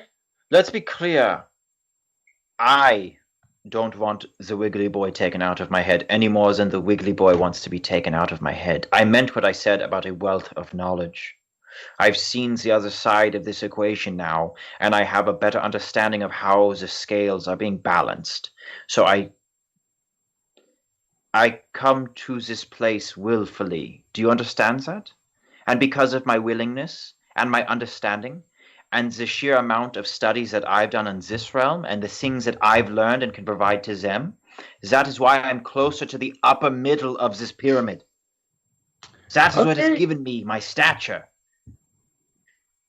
Look, man, you know, to quote a German adversary of mine, if that's how you're going to play it, I guess we'll have to go with option 2. Rex, you want to pull a Mort on this guy? Resignation falls over his face, but he does not change his stance. He says, I am part of this now. This body is only a shell. My consciousness will live on in the desires of the malice. So you can destroy me here if you choose. That is up to you. But my agenda, the malice's agenda, will succeed. What is that agenda? Because I'm thinking about joining, but I really like to know the intricacies of an organization before I decide to join them. So if you could just be a little more clear about what that agenda is, I would really appreciate it. Oh, absolutely. If you could just tell the big purple boy to put me on the ground, I can go get you a brochure. We've got many, many perks. You'll love it. Rex, let me tell you, as someone who's tasted the executive privilege of the company, you'll love it. You heard the guy. He wants to be put down. So take out the Wiggly Boy and put it on the ground. Bryn, you look troubled. Yeah, can't we just... I feel like it's not fair to judge this person with the Wiggly Boy in there because I did some things that I would not want to be judged on. So can't we just incapacitate him and pull it out, then talk to him, then decide what to do? Why don't we just take it out without the incapacitation? I can try that. Yeah, let's do that. Yeah. He'll enjoy it more that way. You're going to try and remove this thing from his head, Bryn? Yes, please. All right. With a You've- scalpel. I'm not using magic this time. Okay. I'm at like a -2 at this point with magic. I'm not going to mess this up. I grabbed Okay. Dobyns by the face to hold his head still. All right. That'll work. I don't think you need to roll tough, Puck, because you're just a behemoth. And so, Bryn, you're just going to need to roll act under pressure to cut this thing out. And that's cool. Mm-hmm. 7. If I use the point from chat. Thanks, Okay. Wags. You are able to cut this thing out of his head. With everybody's help, kind of like putting bandages and stuff on there, by the time you're done, he's just got this huge curl of bandages around. He looks like a dog that just got back from the vet. And the Wiggly Boy does not survive the operation. Unlike others who you've seen transition back to being fully human, there is not an abrupt change in Herr Dobyns. There's a wince, and then he seems to be how you've seen him before. He is free from this thing. I'm not like trying to pull the wool over your eyes. He is free from the Wiggly Boy. You successfully completed the operation. He just doesn't seem to be like, oh, I'm free. He just like winces as you pull it out. And we're sure he's human? He is human, yes. Okay. Well, look, man, I was optimistic that whole time that you were under the influence, and all the things that you're saying about your intentions, your allegiances were just products of having a Wiggly Boy in the back of your head. But all evidence would point me to the contrary and take you at face value. Am I right in those assumptions? Yes. This has been a very unfortunate series of events. Yeah. Okay, well, I guess here's where it's going to come to for me. I've recently made not one, but 2 new friends. One is a giant purple sprigand, and the other is a hard-boiled gumshoe that lives inside him.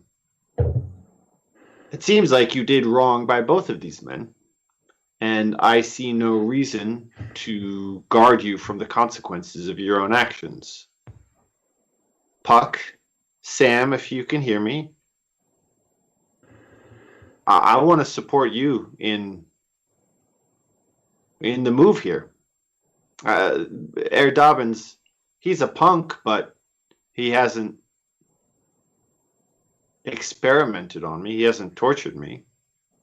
What's the play, my friend? Well, there's so many options. Yeah. We could hop in the water and sink to the bottom and watch him go. That's one We option. should pop him. Yeah. Could slowly press him Pop him, until his insides come out of into his outsides. Click, click, click, click, click, click, click. Okay, we got pop, we got squish, We could let him go. we got release. There's many options. What do you think we should do? Herr Dobyns? I imagine the company will be expecting a full report, so, I'll just Paperwork. probably take a day off or 2, and then, Oh, You know. yeah. Back to the bureaucracy. yes, we'll have to get this lab back up and running, and that's not going to be an easy task after what you've done to it. Yeah, I think I still might blow it up. That would be an even bigger amount of paperwork I will be required to fill out, yes. Huh. Well, yeah, I don't think we can let you go. If it makes I you didn't- feel any better, I think he's proposing quite a few options that would relieve you of the burden of doing any paperwork at all for the rest of your life. Well, that's very funny.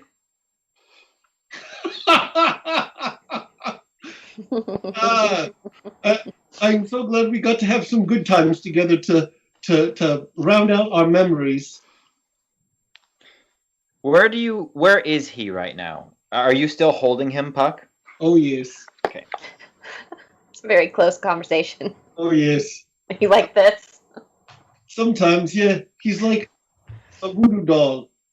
But only whatever I do to the doll just happens to him immediately. Because it's him. Yes, I understand what it would mean if I was my own voodoo doll, you fool. Whoa! Harsh words. All right, so you will have some things to handle in this laboratory.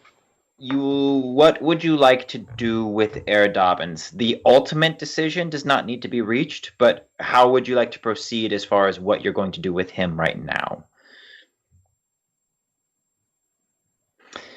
There's a brig, which you've been told Shavanal was taken to at the beginning of this whole enterprise. There's multiple different places in the lab you could take him. You can keep him with you. I take his pass card. Okay. And I think I also click on my little thing and I say, from what I know of the company, they'll have him back at work as soon as possible. oh, And from what I know of this fellow, he will be seeking out another one of those wiggly boys as soon as possible. Oh boy. Click. well, then I suppose there's only one thing to do. I'm gonna head to the brig with Herr Dobyns. Okay. When you get inside, the brig is small and functional. There are 4 cells, 3 of which are empty. These look very different than the ones you saw in the deep sea lab. Those were like magic-proof, plexiglass front, super slick. These are just regular old iron bars. Shavanal sits huddled in the corner of the 4th. She's shivering. And she says, "Holy shit. You guys are still alive?" Yeah. Barely.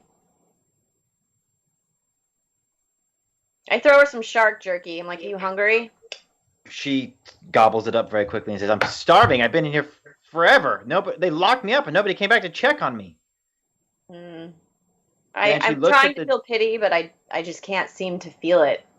She looks at Herr Dobyns and says, "Something's different with that guy."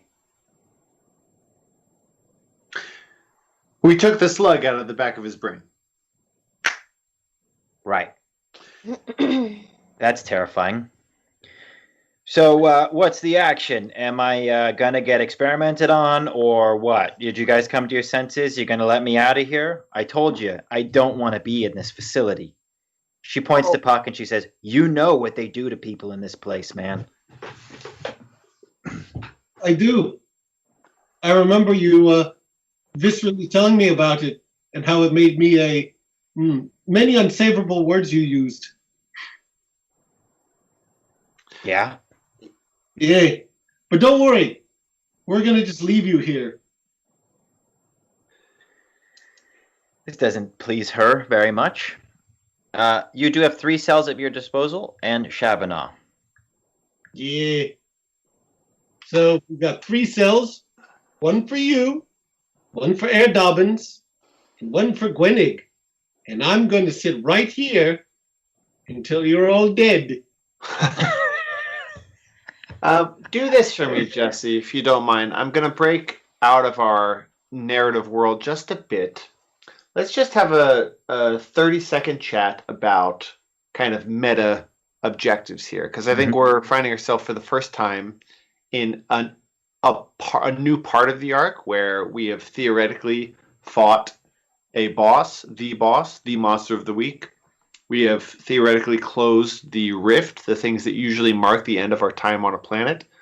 What narratively is grounding us here beyond just needing to get off the planet? Are there story hooks that are unresolved that feel like So what I've got is you guys can leave at any time. There's just a couple questions I'll end up asking you. You'll need to decide ultimately what to do with the lab. You'll have some time here to make any decisions you'd like. If Puck said burn it down, you'll have the chance to do that. You'll have the chance to erase Sam's already pre-programmed in like the erase our presence thing here, but there will be this lab. Shavana is here, Dobyns is here, and that's it. Rex is going to need to make a decision about research, but other than that, you guys can go home as soon as you want. As you are now thinking about it, just like before, your communications are now able to get to Haven. The barrier has dropped around the planet, assumedly with the rift, though you were too deep underwater to really tell. So, I realize I'm kind of putting you in a position as players to be like, so what's up? You want to kill these bad guys? And I didn't intend to, but we're here on accident. So we don't need to deal with that in that sense. We can kind of close the curtain on this and have things happen off stage. And decisions can just be made without scenes needing to be a part of it. I would like to have a conversation with Shavana, at least. Yeah. All right. So we can do a scene between Rex and Shavana. I will present your choice that you need to make there. But other than that, I think that if you guys, like, for example, wanted to take Dobyns and Shavana back to the ship with you, that could just happen. There wouldn't need to be roles involved. You're kind of at like story decision point here. So you're just deciding how we tie up some of the loose ends of the water planet before we move back to Haven and prepare for the next journey. So you'll kind of have narrative control of the situations. Unless you try something so crazy it requires a role, you can kind of just hand wave this part and tell me how you'd like your character to resolve how you leave this place. But the big decision is how you leave the lab. You can leave it as is, you can do something to it, you can destroy it, but it will have consequences moving forward. But let's have a scene with just Rex and Shavana real quick, because we know we want to do that, and maybe after that we'll have some more ideas. And I turn to the rest of the crew and I say, could I have a moment alone with Shavana? Yeah. You okay if we lock up the other guy here as well, or do you want us to keep him in the jail cell by another name, the crook of Puck's arm? Puck, if you wouldn't mind just hanging on to him for a moment, I'd appreciate it. I've got a good idea for him. Great. Yeah. I'm very excited, for one, to hear what it is, and I'm sure the rest of you are as well. So Yeah, it's gonna be good. so they leave, and you are in the jail cell with Shavana. And I'm Brig with Shavana. in the brig. Yeah, she's behind the bars. And I sit down on the floor in front of her, not close enough to where she could grab me if she tried to get me through the bars. I'm not an idiot, but just kind of sit in front of her, and I say, what do I do? I joined this company because I thought I could do good within it. And I still think that's possible. But the more time that I spend in it, and the more time I spend around people like you, I start to think that never existed in the first place. How did you get here? I worked hard. I didn't cut corners, and I was loyal. As loyal as was necessary. I don't give a shit about the company, Rex. You know that, right? I'm here for me, and I want what's best for me, and I realized a long time ago that the company can provide that better than anybody else in this system. So I'm willing to play their games, and they know where I sit. They know, and I think they prefer it to blind loyalty, that I'm willing to do what's necessary to keep my place within their ranks and climb up them. It makes me smarter, faster, stronger, and a better employee. But if you think you're going to be able to do good within the company, Rex, you're mistaken. There's too much history, too many people like me looking out for their own ends. And we will do everything in our power not to protect the company, but to protect ourselves, which in turn protects the structure of this entity. You will lose this moral fight you're waging against them. If you stay, you're an executive now. Congratulations. It's one of the elite privileges of the company, and enjoy it because it is wonderful. But if you stay, there will be something that tempts you, and you're going to make a decision that you regret. But if you stay long enough, you won't regret it enough to not make it again, and you will get pulled into the same system that shot me on my way to the top before you and your buddies came and fucked it all up. So I don't know what you do, Rex. I don't know. Well, if all that's true, why do I let you live?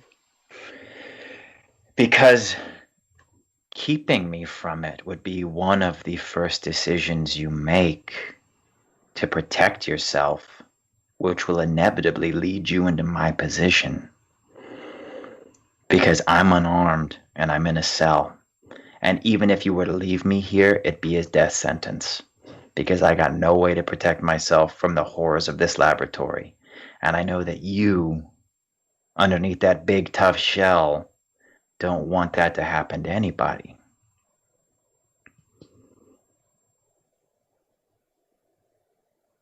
And I know that she's referring to coming back to finding my village destroyed. And I'm full of icy fury that she would even imagine she could bring that up with me.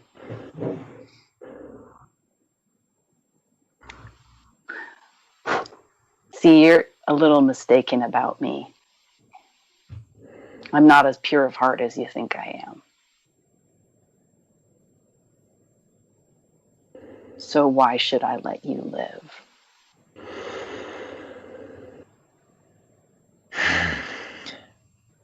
I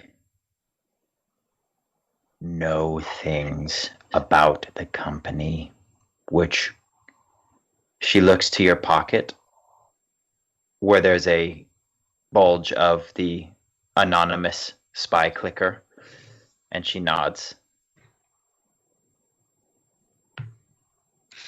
I have some things to tell you, Rex, that I'm willing to tell you. Why should I believe that? I will do whatever I have to protect myself. And if that means taking a slight detour to help you,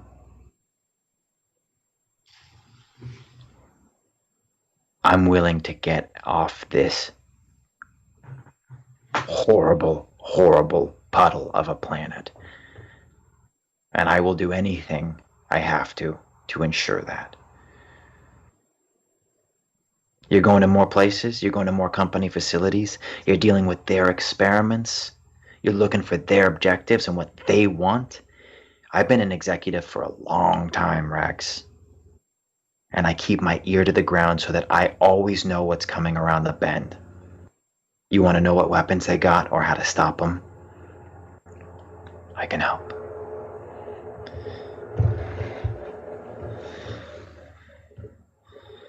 But you're going to have to keep me safe from Kale. If you turn me over, I'm done for. You'll have to keep me on your ship. And if that's in the brig, so be it. But I don't want to stay at this lab, and I don't want to go back to Kale. Because I failed her. And if you're her new prodigy, Rex, I'm going to give you some advice. You don't want to fail her. Okay. I turn and I walk out of the cell and I pull Puck aside and very quietly, so no one can hear me, I say,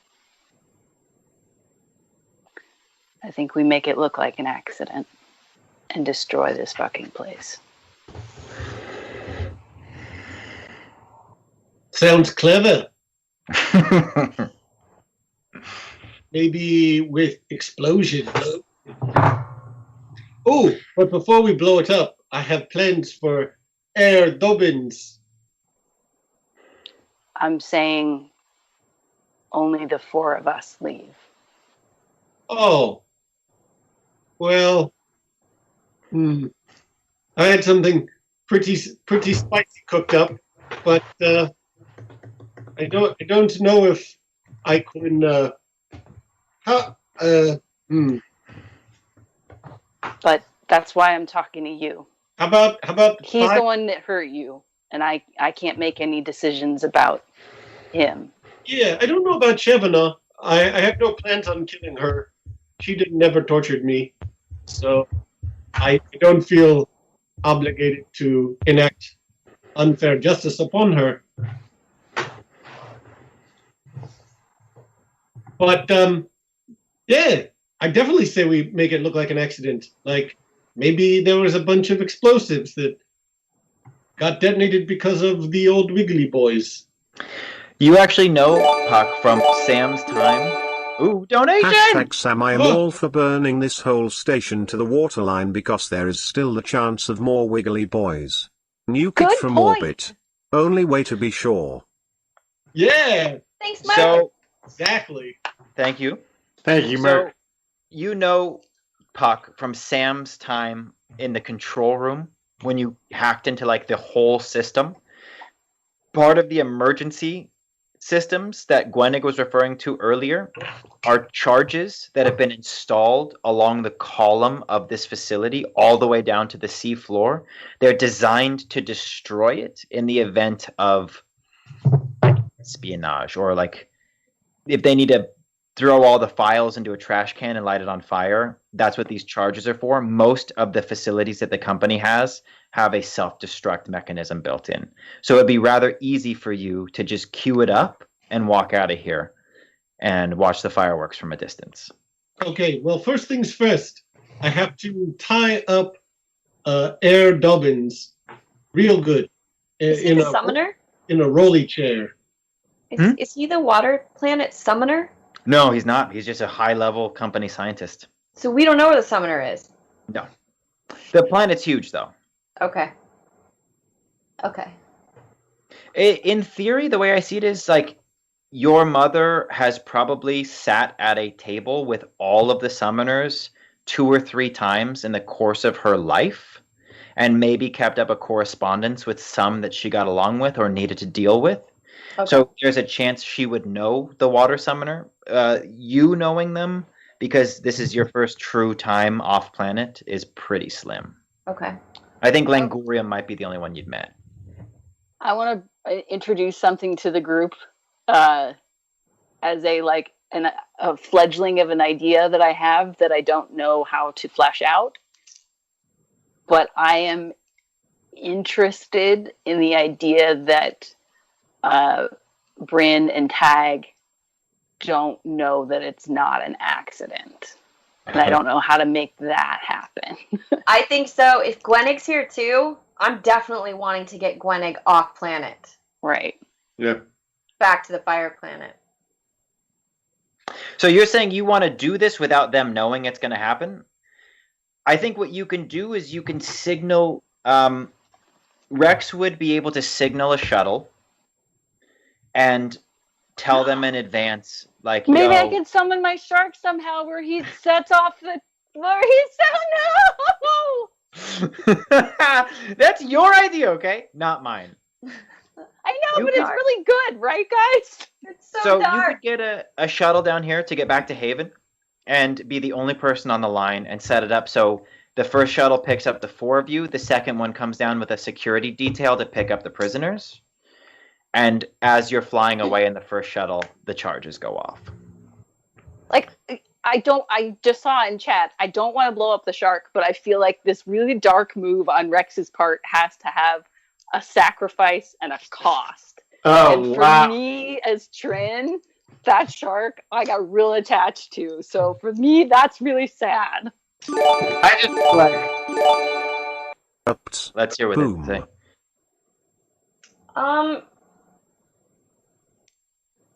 It's somebody's gonna. Wags. He tipped 25, and it says, "Oops, boom." Oh, thanks, Wags. Okay, so let me be clear, Trent. Your plan is to have 4 people leave this place, I forgot about Gwenig. but Gwenig, just yeah, the party and Gwenig. yeah. Okay. So you'll just need to make one decision. So you know that Miss Kale will be disappointed if you return empty-handed.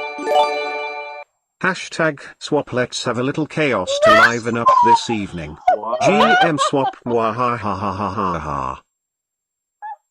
Who's swapping? Swap, Is- bought by Merc. In full. Who's trading with me? Yeah, we've never done this before. What happens? I think don't Merc know. just gets to choose. She Oh, chooses or you no. choose, Jesse. No, I think it should be the. I Okay. don't, Yeah, I feel I who's don't like want watching it to mine? be me. Merc, who do you want to GM? maybe it is random. Puck. Jesse swap with Puck. Okay. Yes. So Can we? Sorry, Jesse. I really love this GM swap, and I want to be able to hit the ground running. But it does seem like we are in the middle of a meta conversation, so I would propose we wrap up this like kind of outside game conversation, and then we jump right in with Puck GMing. Okay. Or sorry, with Kate. For In this 5 case, minutes, Casey right? GMing, Mhm. and then Jesse playing Puck. Okay. Oh my god. Okay. So what you're proposing is you're getting the party and Gwenig off of the rig, leaving Shavana, who I thought I fucking convinced you to take with you, I know you And- fucking did. Herr Dobyns, here. You can blow up the station from the air. But there is going to be a situation in which Puck needs to agree to this because he has ideas for Herr Dobyns. Yes. Good idea. So I think what we do is this. Rex, you signal for a shuttle and tell him you've got 5 coming home and you're going to need a second shuttle For prisoners. for prisoners, but you want to delay on the pickup. And you're informed that the shuttle's on the way. So as you guys are preparing to leave, Puck, what were you doing with Herr Dobyns? I was tying him up so I could take him to the control room. Okay. You guys come around the corner and see Puck tying up Herr Dobyns so he could take him to the control room and start the 5-minute timer. All right. Tag, what are you doing? I'm keeping guard outside of this jail cell. Puck, I know that we gave Mort a bad shot there, but he was pretty long gone. I'd say, look, I'm all for burning this place to the ground, but the scientist, I don't think he needs to die. Well, yes, I think that's a good thought, but didn't you hear what he was saying when he was in my arms and I was holding him like a little baby? He was saying that he wanted a slug in his head, that he enjoyed it. And I just can't trust a guy like that. No, look, I don't trust him either, but I don't know that look, I won't debate it. I said I'm going to support you, whatever it is. You've heard my vote. You were going to bring him to the control room? The control room, yes. All right, let's go. Okay. And I'll pick up Herr Dobyns in the chair that he's been tied to and start carrying him towards the control room. Great. Bryn, what are you up to? I'm gonna walk with Gwenig and chat with her.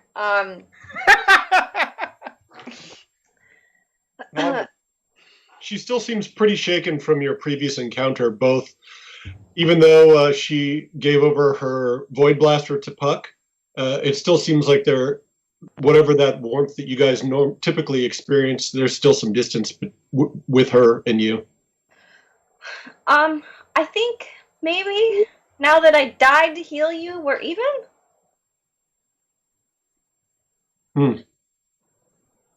I mean, it does seem like we've gone through a lot together. And with the way your big purple friend is acting, it seems like it may be advantageous to find forgiveness between us.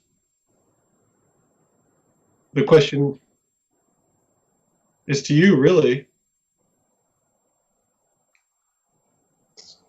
To me? Yeah.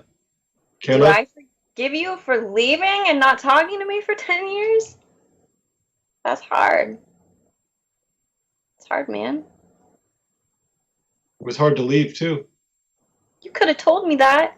You look like you were raring to go. You couldn't get out quick enough. You know, sometimes you just have to act, because if we stop to think about them or talk about them, we won't go through with it.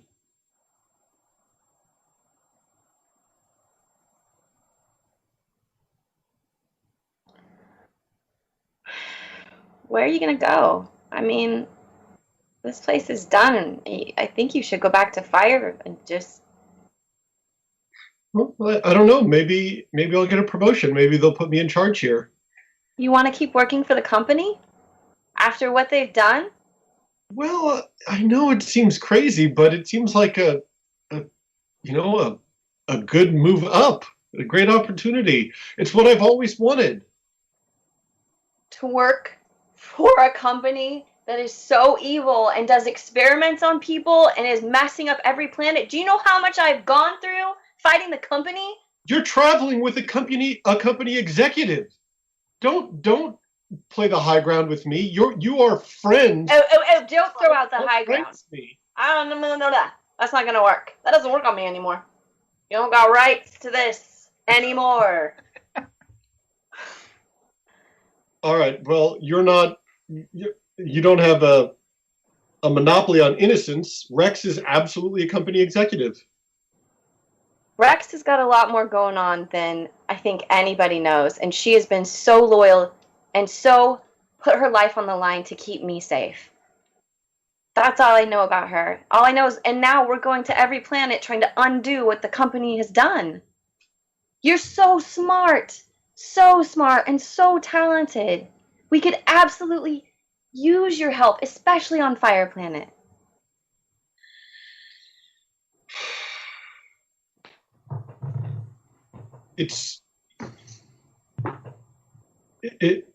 It feels like maybe your personal feelings are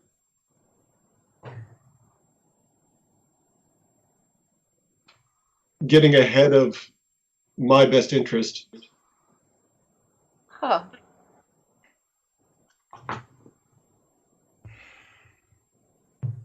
Okay. I guess A long time. I didn't ever really know you. People change.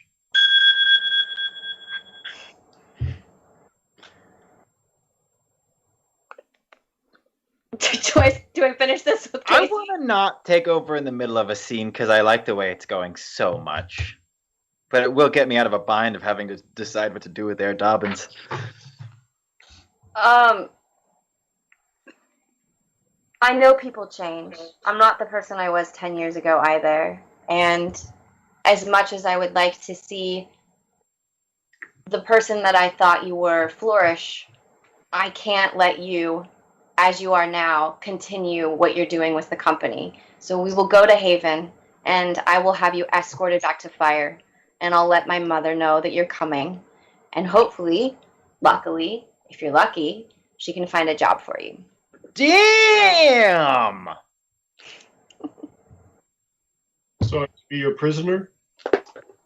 Only until we get to Fire, and then it's up to you.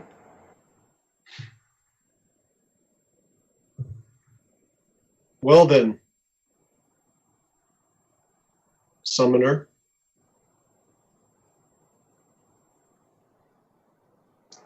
Miss Mirror.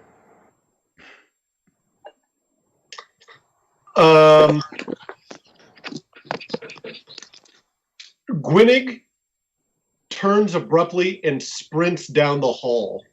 Oh shit. To where? She just takes off full speed, just without warning, just as fast as her legs can carry her. She seems to be heading back towards one of the major offices. This may be inappropriate, and I don't mean to. I kind of feel like, like you were saying, Jesse, Casey has made some moves. We should give him the opportunity to see them through here. Yeah, please. I feel like he was kind of just like throwing a long pass on that last one, but I want to see him catch it. Oh shit! I'm gonna look and see what are you running? What is the hallway? Is there a door? Yeah, there's several doors. She runs past the cantina where you guys originally were. Oh, you guys never made it to the cantina. There's a like a cafeteria that she runs by, and then ducks into another room that requires her to swipe her pass, and she goes inside. Oh shit! So I'm barred from going in there? I mean, you're obviously allowed to travel after her if you'd like to. Of course I'm going to travel after her, and what I would like to do is throw up a barrier in front of her so she knocks herself unconscious. All right. As the door opens, you decide you're going to try to put up a barrier. Go ahead and roll weird. Am I still in my extremely disadvantaged place? Or am I starting over again since we're not fighting a boss? Let's see. We're not fighting a boss, and we've made it up through the thing, and we've all had a respite. I'm going to say you're back to neutral. This is not a rapid succession of magic use. That's an 11. Okay. You see Gwynnig swipe her pass. She kind of looks back at you, giving this sort of like sneer, like, haha, I've outwitted you. And she runs face first into an invisible barrier, smashing her nose flat. And she stops for a moment, that almost looks like she's shocked. And then she falls just straight back, completely unconscious. God. All right, I'm going to walk over and I'm going to be like, dude, I'm sorry, but you keep making me do this. And I'm going to pick her up and I'm going to fling her over my shoulder and I'm going to try really hard not to look at her very nice butt. Walk back to my party and be like, hey, I got a very short time before she becomes a runner again. Can we make it back to the ship? Yeah. You do notice that as you hoist her over her shoulders, that her abs are incredibly tight. And you can't help but feel that it seems like somehow she's managed to keep up a good workout routine while on the research station, which kind of surprises you. Also, somehow she has like a fragrance about her that is able to cut through all of the salt and sea air that is just very comforting. It's like somewhere like a honeyed chamomile. Oh my God. I'm trying not to feel these feelings anymore. Yeah. You're making it very hard. And even like over her shoulder, it's the first time you've like can really hear her breathing up close, and you can feel her heartbeat. And it's in that moment that it's like when she's like partially unconscious, you can feel how vulnerable she is in that moment. Man. Okay. That was awesome. Yay! Holy shit! What a treat! A super treat.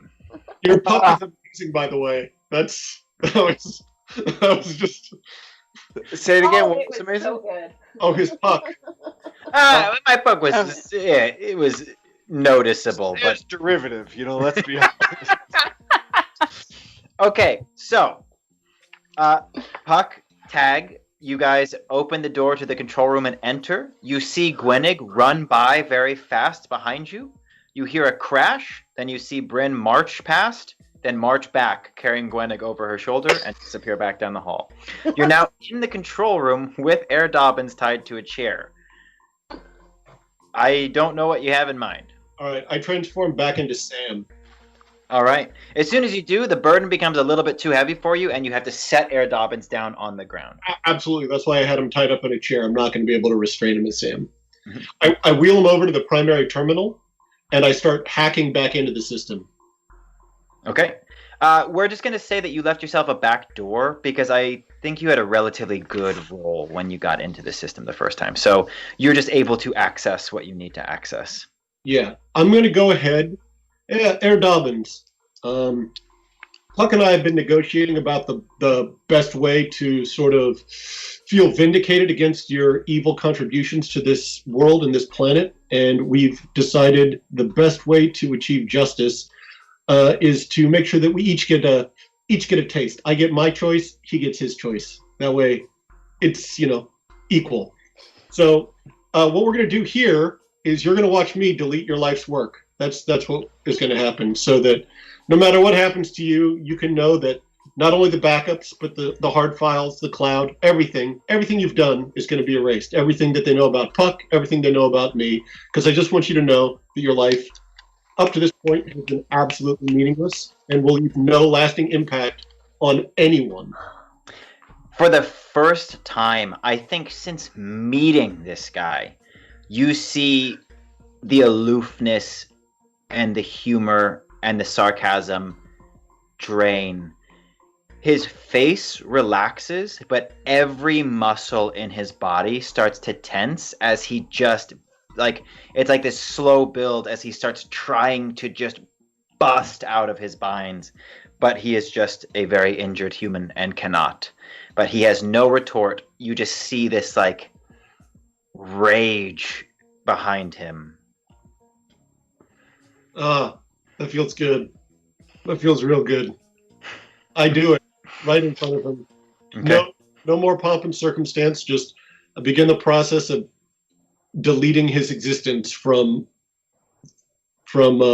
this energetic source.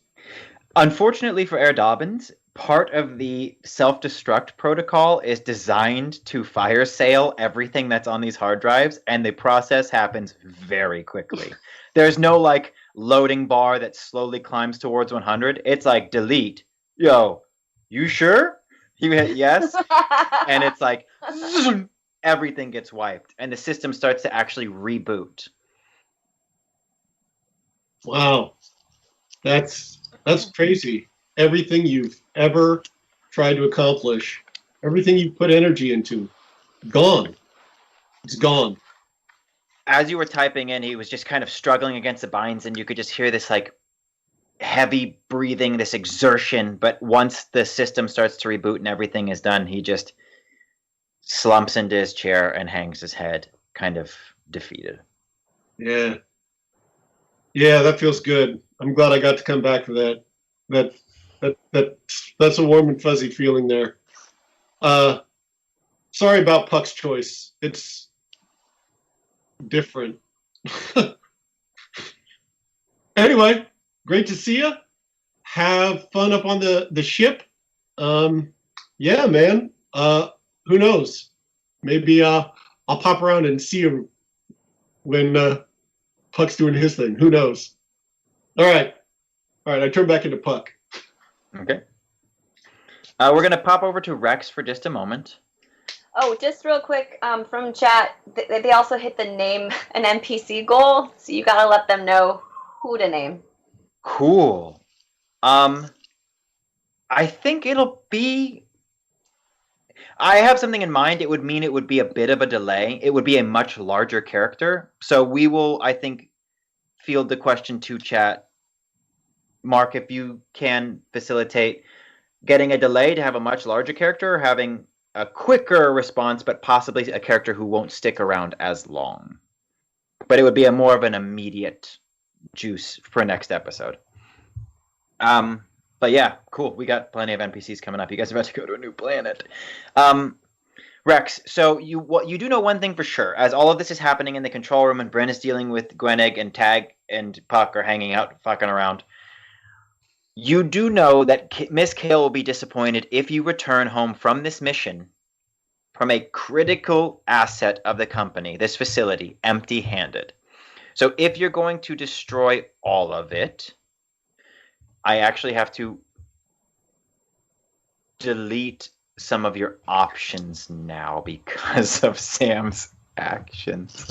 Okay.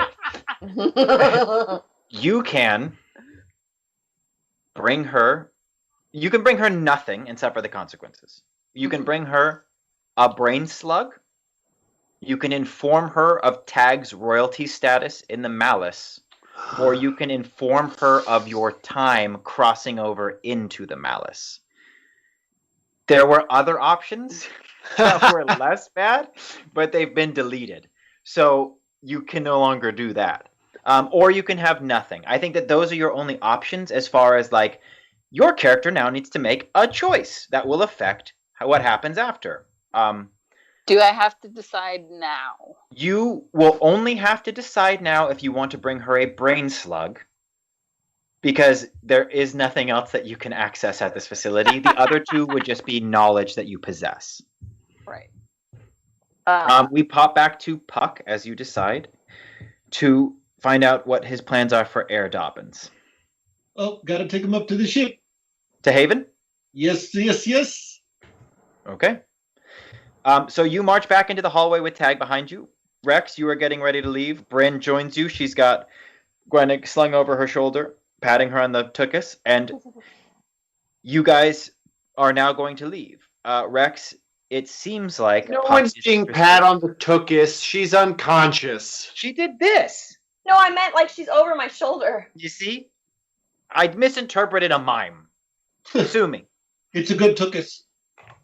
It is a very good tuchus. She walks out. So, Rex, you see that Puck seems to be intent on bringing Herr Dobyns. Or, sorry, did you turn back into Puck?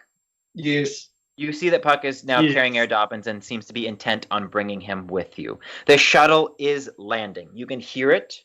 You all are meeting on the roof as it comes down and lands on what would be the cool Void Jumper's equivalent of a helipad upstairs.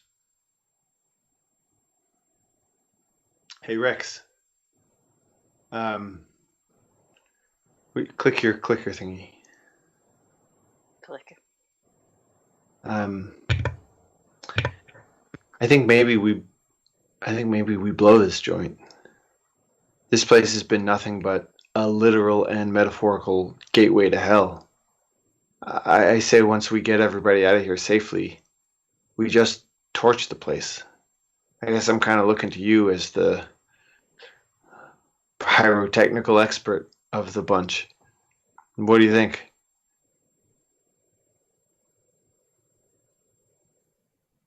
Or if you want to keep it, I'm so sorry. I know that you work for the company. You want to keep it. You probably want to keep it all. Sorry. I guess I just thought some bad stuff happened here. Now that I see who's behind it, and now that I see how easily they're able to manipulate company equipment and use facilities like this to cross over, I guess that was one bridge that I was looking to burn. But that's okay. We can keep it up and that's cool too. Sorry. Listen, it's not that I don't understand your impulses. Of course I understand them. But, I mean, this facility is trashed. The research is, the lab is trashed. We've destroyed a lot of the research that already exists here. It'll, even with all the company's resources, it'll take them a while to rebuild it. And the knowledge they've lost in terms of their personnel, I think that it's already a deep disadvantage. Okay, well, I trust you, and that all makes sense, and I think that's smart, I know that I gotta just build up for myself the courage to face him, my half dad, and I just gotta use my own sense of who I am and where I belong to do that. But if you're by my side with Graflex, I'll feel a little better about it. I'll tell you that much.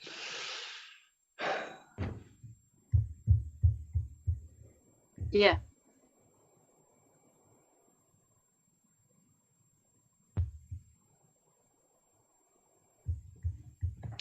Good talk. Yeah.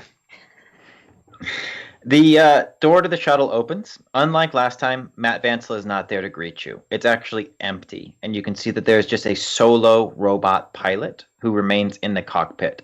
There's far less fanfare for this pickup. The shuttle is waiting for you.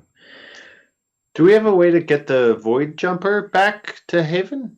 They would be doing that right now. It would be like a really shitty recovery operation as they have to put it off the ocean floor.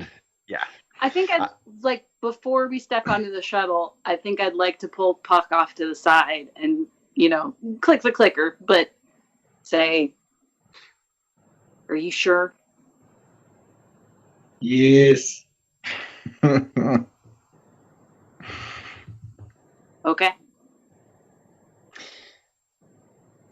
Wait, we're not bringing Herr Dobyns in. It looks like Herr Dobyns is coming. And sorry. So you were grabbing Gwennig for this. Rex has got it all set up. There's a ship coming to evac the prisoners.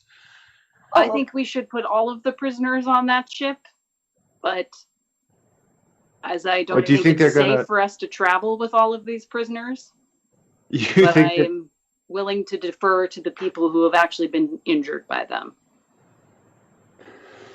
I don't think this scientist is going to overpower the four of us on the ship. I'm not too worried. I actually, come to think of it, I'm not sure why we are using two ships to begin with, just for Shavanaugh. We came down with her. We could leave with her. She almost caused the deaths of all four of us. I don't want to be anywhere near that woman. Okay. All right, so you guys march up the ramp into the Void Jumper. The shuttle. The Void Jumper is getting candy clawed right now by a different shuttle and a team of robots in scuba suits. Yeah, let that one rattle around it. Everybody goes on, gets settled. Puck puts Herr Dobyns into a chair, locks him up. Bryn deals with Gwennig. Tag helps. Rex, you excuse yourself to go and secure the facility before leaving. And you walk down into the station and go towards the control room. On your way there, you do hear Shavanaugh yelling from the brig, Rex! Rex! Rex! Over and over. You go to the control room, and setting up the self-destruct sequence is relatively easy. Because it's in reboot mode, there's this security function that's been left open. When Sam said delete everything, it said, would you also like to delete this facility? Yes or no? And you're able to just hit yes and enter in a custom timer that you think will get you safely away. And you hit yes, and the timer starts to click down, and you start to leave the facility. On your way out, you do hear Shavanaugh saying, Rex! The company always wins, Rex! The company always wins! And then the doors close behind you as you march towards the shuttle and board. The robot pilot inside says, after he parts the cool bead curtain that separates you, he says, What's his name? I actually wrote this down because I knew you assholes would ask me. It's not CNAC? He says, no, CNAC escaped with the professor. He Brian? says, hello, everyone. My name is Every97. I was friends with CNAC88, and he told me how fun all of you are. And I can't wait to spend this entire journey back to Haven in your company. Dude, we fucking love CNAC. How's he doing? He just lets the beads close. Okay, I'm sure you can still hear me. They're just beads. A door. I don't know why you have a tinted window. Also have a door. Okay, that's 3 doors, man. Why does the one door not do that you need the vertical door for? And I the press the shuttle. button on the wall that is like the limo comm to the driver. Hey man, I don't know if you heard me through the beats. I was just saying, what's up? How's CNAC? I haven't had any contact with CNAC 88 since he was exiled and almost erased. He told me how attentive you were when you were on Bloom. Well, if you ever like neural network connect with him, tell him we said. You get a message from this intercom that just says, communication privileges have been terminated. And the shuttle lifts off and heads towards Haven. There is a moment when all of you are terrified because a loud explosion rattles the ship, and you think for just a moment that one of those events is happening again, and the shuttle's about to be knocked out of the sky by this barrier of magic that's going to re-enclose the planet. But when the ship banks, you can see that Lost Shore is a smoking wreckage in the water, and there's only flaming debris where this facility was, and the larger pieces are already sinking down beneath the waves. And as you fly out of the atmosphere and your view of this lessens and lessens until there's just a smaller dot in a much larger blue sea, you leave atmosphere to find Haven floating in the darkness of space around you. And Herr Dobyns gets a funny look on his face and looks up at Rex and says, the company always wins. How strange. Blackout.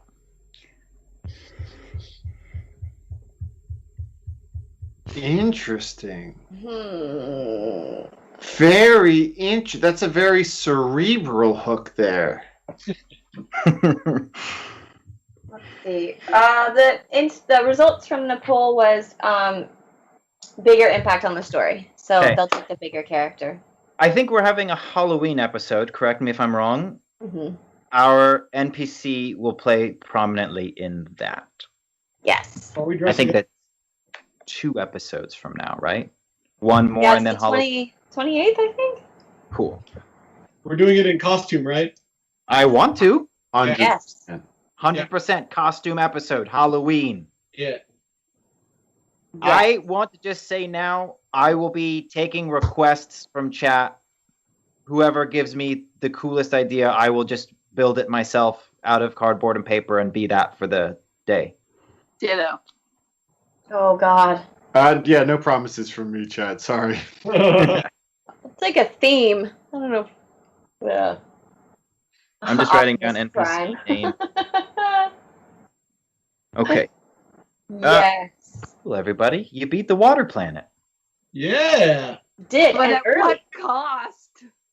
I don't know. Once we got into those scenes, I was like so nervous and I felt so bad. But then I was like, this is your fault, Jesse. Like, you put them in an impossible situation with a completely morally bankrupt outcome. Fuck you, man. And I was so mad at myself. I'm happy, Connor, you took a second to step us outside and at least give us some breathing room before anything crazy happened. Before we just started slowly torturing. No. You guys are all going to be none. I don't think anybody else is morally compromised. Everyone else is doing very well. Puck and Sam are on their own journey for some. I don't think complexities. all of us are without moral asterisks by our name. Oh my gosh. I totally thought you were going to take Shavana with you and she was going to have a brain slug and that's the hard move that I'd made. But you cut that storyline like that. Bye, You Fran. protected know. the ship from having a brain slug on it. Oh. Well, let's You did almost convince me. I really was, I went into that thinking like I was going to go one way, and you truly did like tip me the other way. Oh man. Yeah. It was the throwback to your childhood, right? Yeah. Yeah, I saw the change come over your face, and I was like, oh, Shabanah's toast. You're saying that it was through Jesse's attempts to save Shabanah that he ended up condemning her to that fate?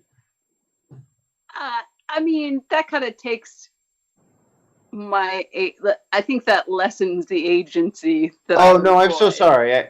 I didn't mean that at all. I guess I just meant that it was in Shabanah's attempt to justify her existence that convinced Rex that...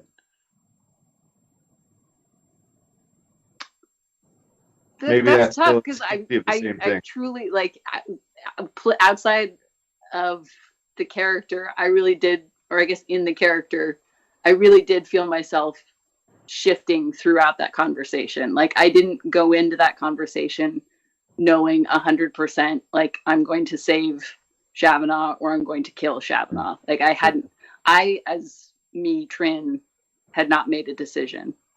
Like, it really was over the course of that conversation. Cool. And I did have a thought. I was like, at some point, I was like, well, what if she has a brain slug? Like, what if this is the brain slug talking? And that wasn't a deciding factor in any way, really, but that thought did cross my mind. I was not prepared for that conversation because I just always assumed that you guys would, like, because Sam and Puck had made it so clear in, like, the second episode of this arc that they didn't want to condemn Shabanah to this place. And so I was like, oh, no matter what, they'll just make sure she gets off. So I just assumed she'd be getting off the place. And so in that moment when you sat down, I thought you were just going to make a threat and be like, all right, we're going to take you, but you better watch your ass, Shabanah. And as soon as you were like, why should we save you? I was like, fuck, I don't know. You probably shouldn't. Like, I don't know what to say. And so that was cool. Not saved. That's a big moment. Is that our first major character death besides the monsters or villain accomplices? I think so. Yeah, just like major plot player NPCs, yeah. Yeah, big deal. Big deal. And that's why Rex has an asterisk. Langorium died, but not because of the actions that we took. No. You didn't have a chance. And Varric died as well, but he's bad guy. Yeah, he's part of the monster squad. Yeah. Yeah. Did Bryn see Tag's dad, or did she see Tag's true essence? I thought it was his dad. It was his dad. It was his dad. Okay. Crownless now. Yeah. Okay. Can we just take a quick second to talk about, there are so many people to congratulate on that GM swap from chat. Particularly Merc making that happen, and then Jesse and Casey just picking up the ball. Like the Harlem freaking Globetrotters over here, just passing it to each other like behind the head. Oh, I think that was 100% Casey having fun and giving us that, like, wonderful scene between Gwennig and Bryn. That was great. Yeah. Yeah, I mean, that was real great. It's tough because you're so incredible, and really wanting to do justice by that character to be in that scene with you, and it was so nice to try, like, have an opportunity to play with you. It was just a real treat on my end. So you were great. It was very fun, and you insulted me so much by saying my feelings for you was getting in the way of seeing what was good for you. I was just like, done. Like last straw. I was so upset by that and tried not to show it. You gave me so much. It was like I told Connor this last week. I was like, these scenes feel like being on set or being like working in like an acting class, and it's so fulfilling and so fun, and I look forward to it every week. Me too. That's just the best. You guys are the best. Good stuff. Okay, I have a question to ask you guys. Okay. How dare you? I know. Okay, I'm pulling this from an older question that was put into our chat in our Discord. And I'm not going to ask all the questions because it was a 3-tiered question. I'm just going to pick one of them. But if you had to be stuck with one character in a broken elevator for 10 hours, who would it be and why? From literary tradition in general? No, I think it's our show.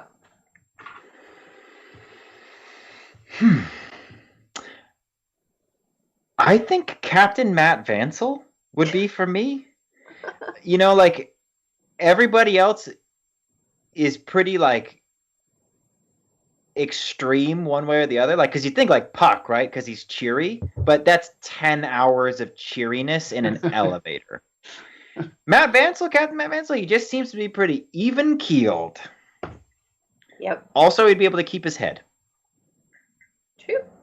And he's very knowledgeable. I can imagine him like taking that time to teach you about space-time travel. Yeah. My gut was at first to say Bryn, and I think that came from a lot of different places. It came from playing tag and having such a affectionate relationship between the two of them, and how much fun I think I kind of in many ways see Tag and Bryn as like they have this quality that reminds me of some of the friends I had a la kindergarten age or around the kindergarten age of just like can just make up imagination fueled games forever. But then I thought, well, what if it was, is it Zeem? Zeem. I feel like if I was in an elevator with Bryn for 10 hours, I would have a great time. It would be a lot of fun. But if I was in an elevator for 10 hours with Zeem, it would change me. I would come out of that elevator a different person in some weird ways. That it would be like this. It would be like an ayahuasca retreat, basically. And I am intrigued by the possibilities.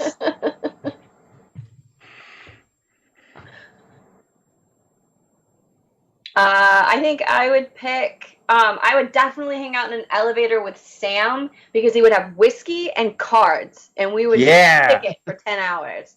It'd be super fun. Yeah, I'm gonna go with Bryn on this one. That's pretty easy for me. Smoking hot space wizard. Like I have the idea of being like, oh, you do like.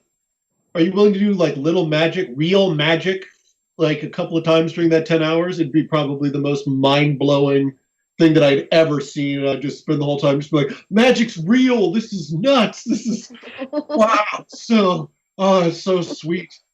This is a tough one. I also first thought of Matt Vansel, and then I thought of Claire because I think I would be freaked out about being trapped in an elevator, but so would, how old is she? 7? I think 6. 6.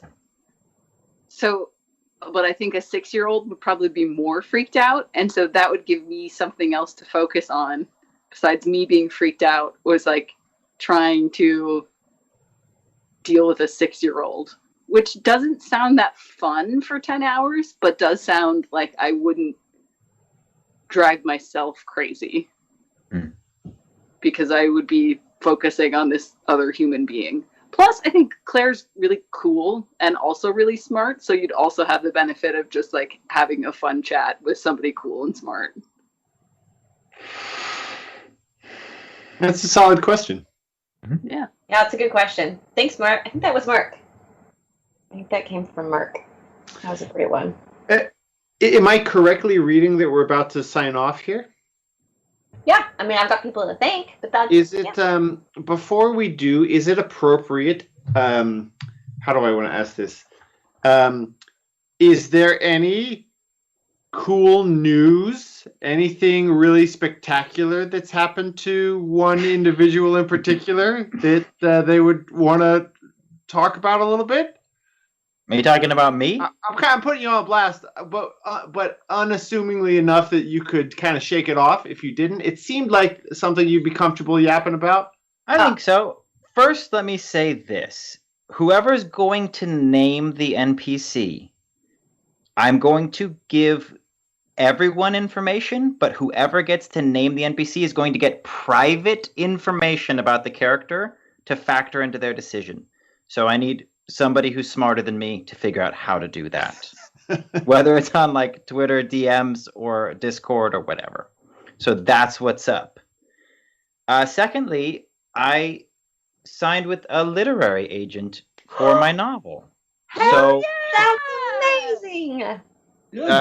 yeah, I'm super stoked. I think it'll be a long road before anybody's reading anything I'm writing, but the first steps are in place. So if I'm lucky, I'll be handing everybody a book. Dude. Hell yeah. That's a huge feat. Huge. That's really exciting. I'm sitting in this chair, but in my brain, I'm exploding my skeleton out of my skin. I'm so excited. What So, kind yeah. of, you said So the freaking genre of the awesome. book? It is sounds like fun. boy jumpers. It is magic, robots, monsters, car chases, and all kinds of stuff. My favorite kind of stuff. Hell yeah. Fuck yeah. Yeah, dude. Big deal. Yeah, thank you. Big deal. Yeah, that's huge. Oh, well, what a good game, you guys. Thank you so much for hanging out with us. So we have a special episode on the 28th. It will be in costume. Correct me if I'm wrong, Jesse. Are we doing a murder mystery Spaceball? I think it's gonna Are we? time out just right that the new planet, which will fit perfectly into a Halloween vibe, will give us some of that. I was Okay. originally going to have a standalone episode, but I think the timing of this will be just right for your next planet, that it will be Halloween. And if it doesn't time out right, then we'll say, fuck it, we'll do a standalone. But I Okay. think it's going to work. A dark Okay. and stormy night kind of feel. I think we can get that. And the chat name of the NPC will be part of all of that. Okay, we'll update as we go in the Discord and let you guys know. Planning some cool, fun stuff.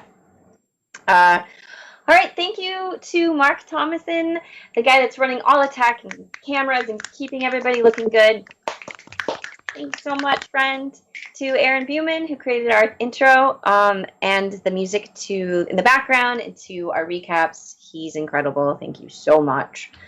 To our mod Merc for GM swapping and fan fiction and fan art and just being the coolest supporter ever. Thank you so much. Thank you to Wags for donating today too, giving some points. I don't think I missed anybody on the donations. If I did, I'll thank you in Discord. And to Zombie Orpheus for hosting us. You can, I think, Zoe Game Night is tomorrow at 6 p.m. And then Masters of the Metaverse next week, Monday at 6 p.m. And we'll be back next Wednesday on Haven at 6 p.m. That's all I got, guys. Without Shavana. I love Shavana. I'm a little bummed. I know it's a bummer, but I think Trin made a great narrative choice to. Oh, do what she 100%. did. Yeah. All right. Farewell, my fair friends and valiant enemies. Toodles, everyone. Bye. Yaga yaga!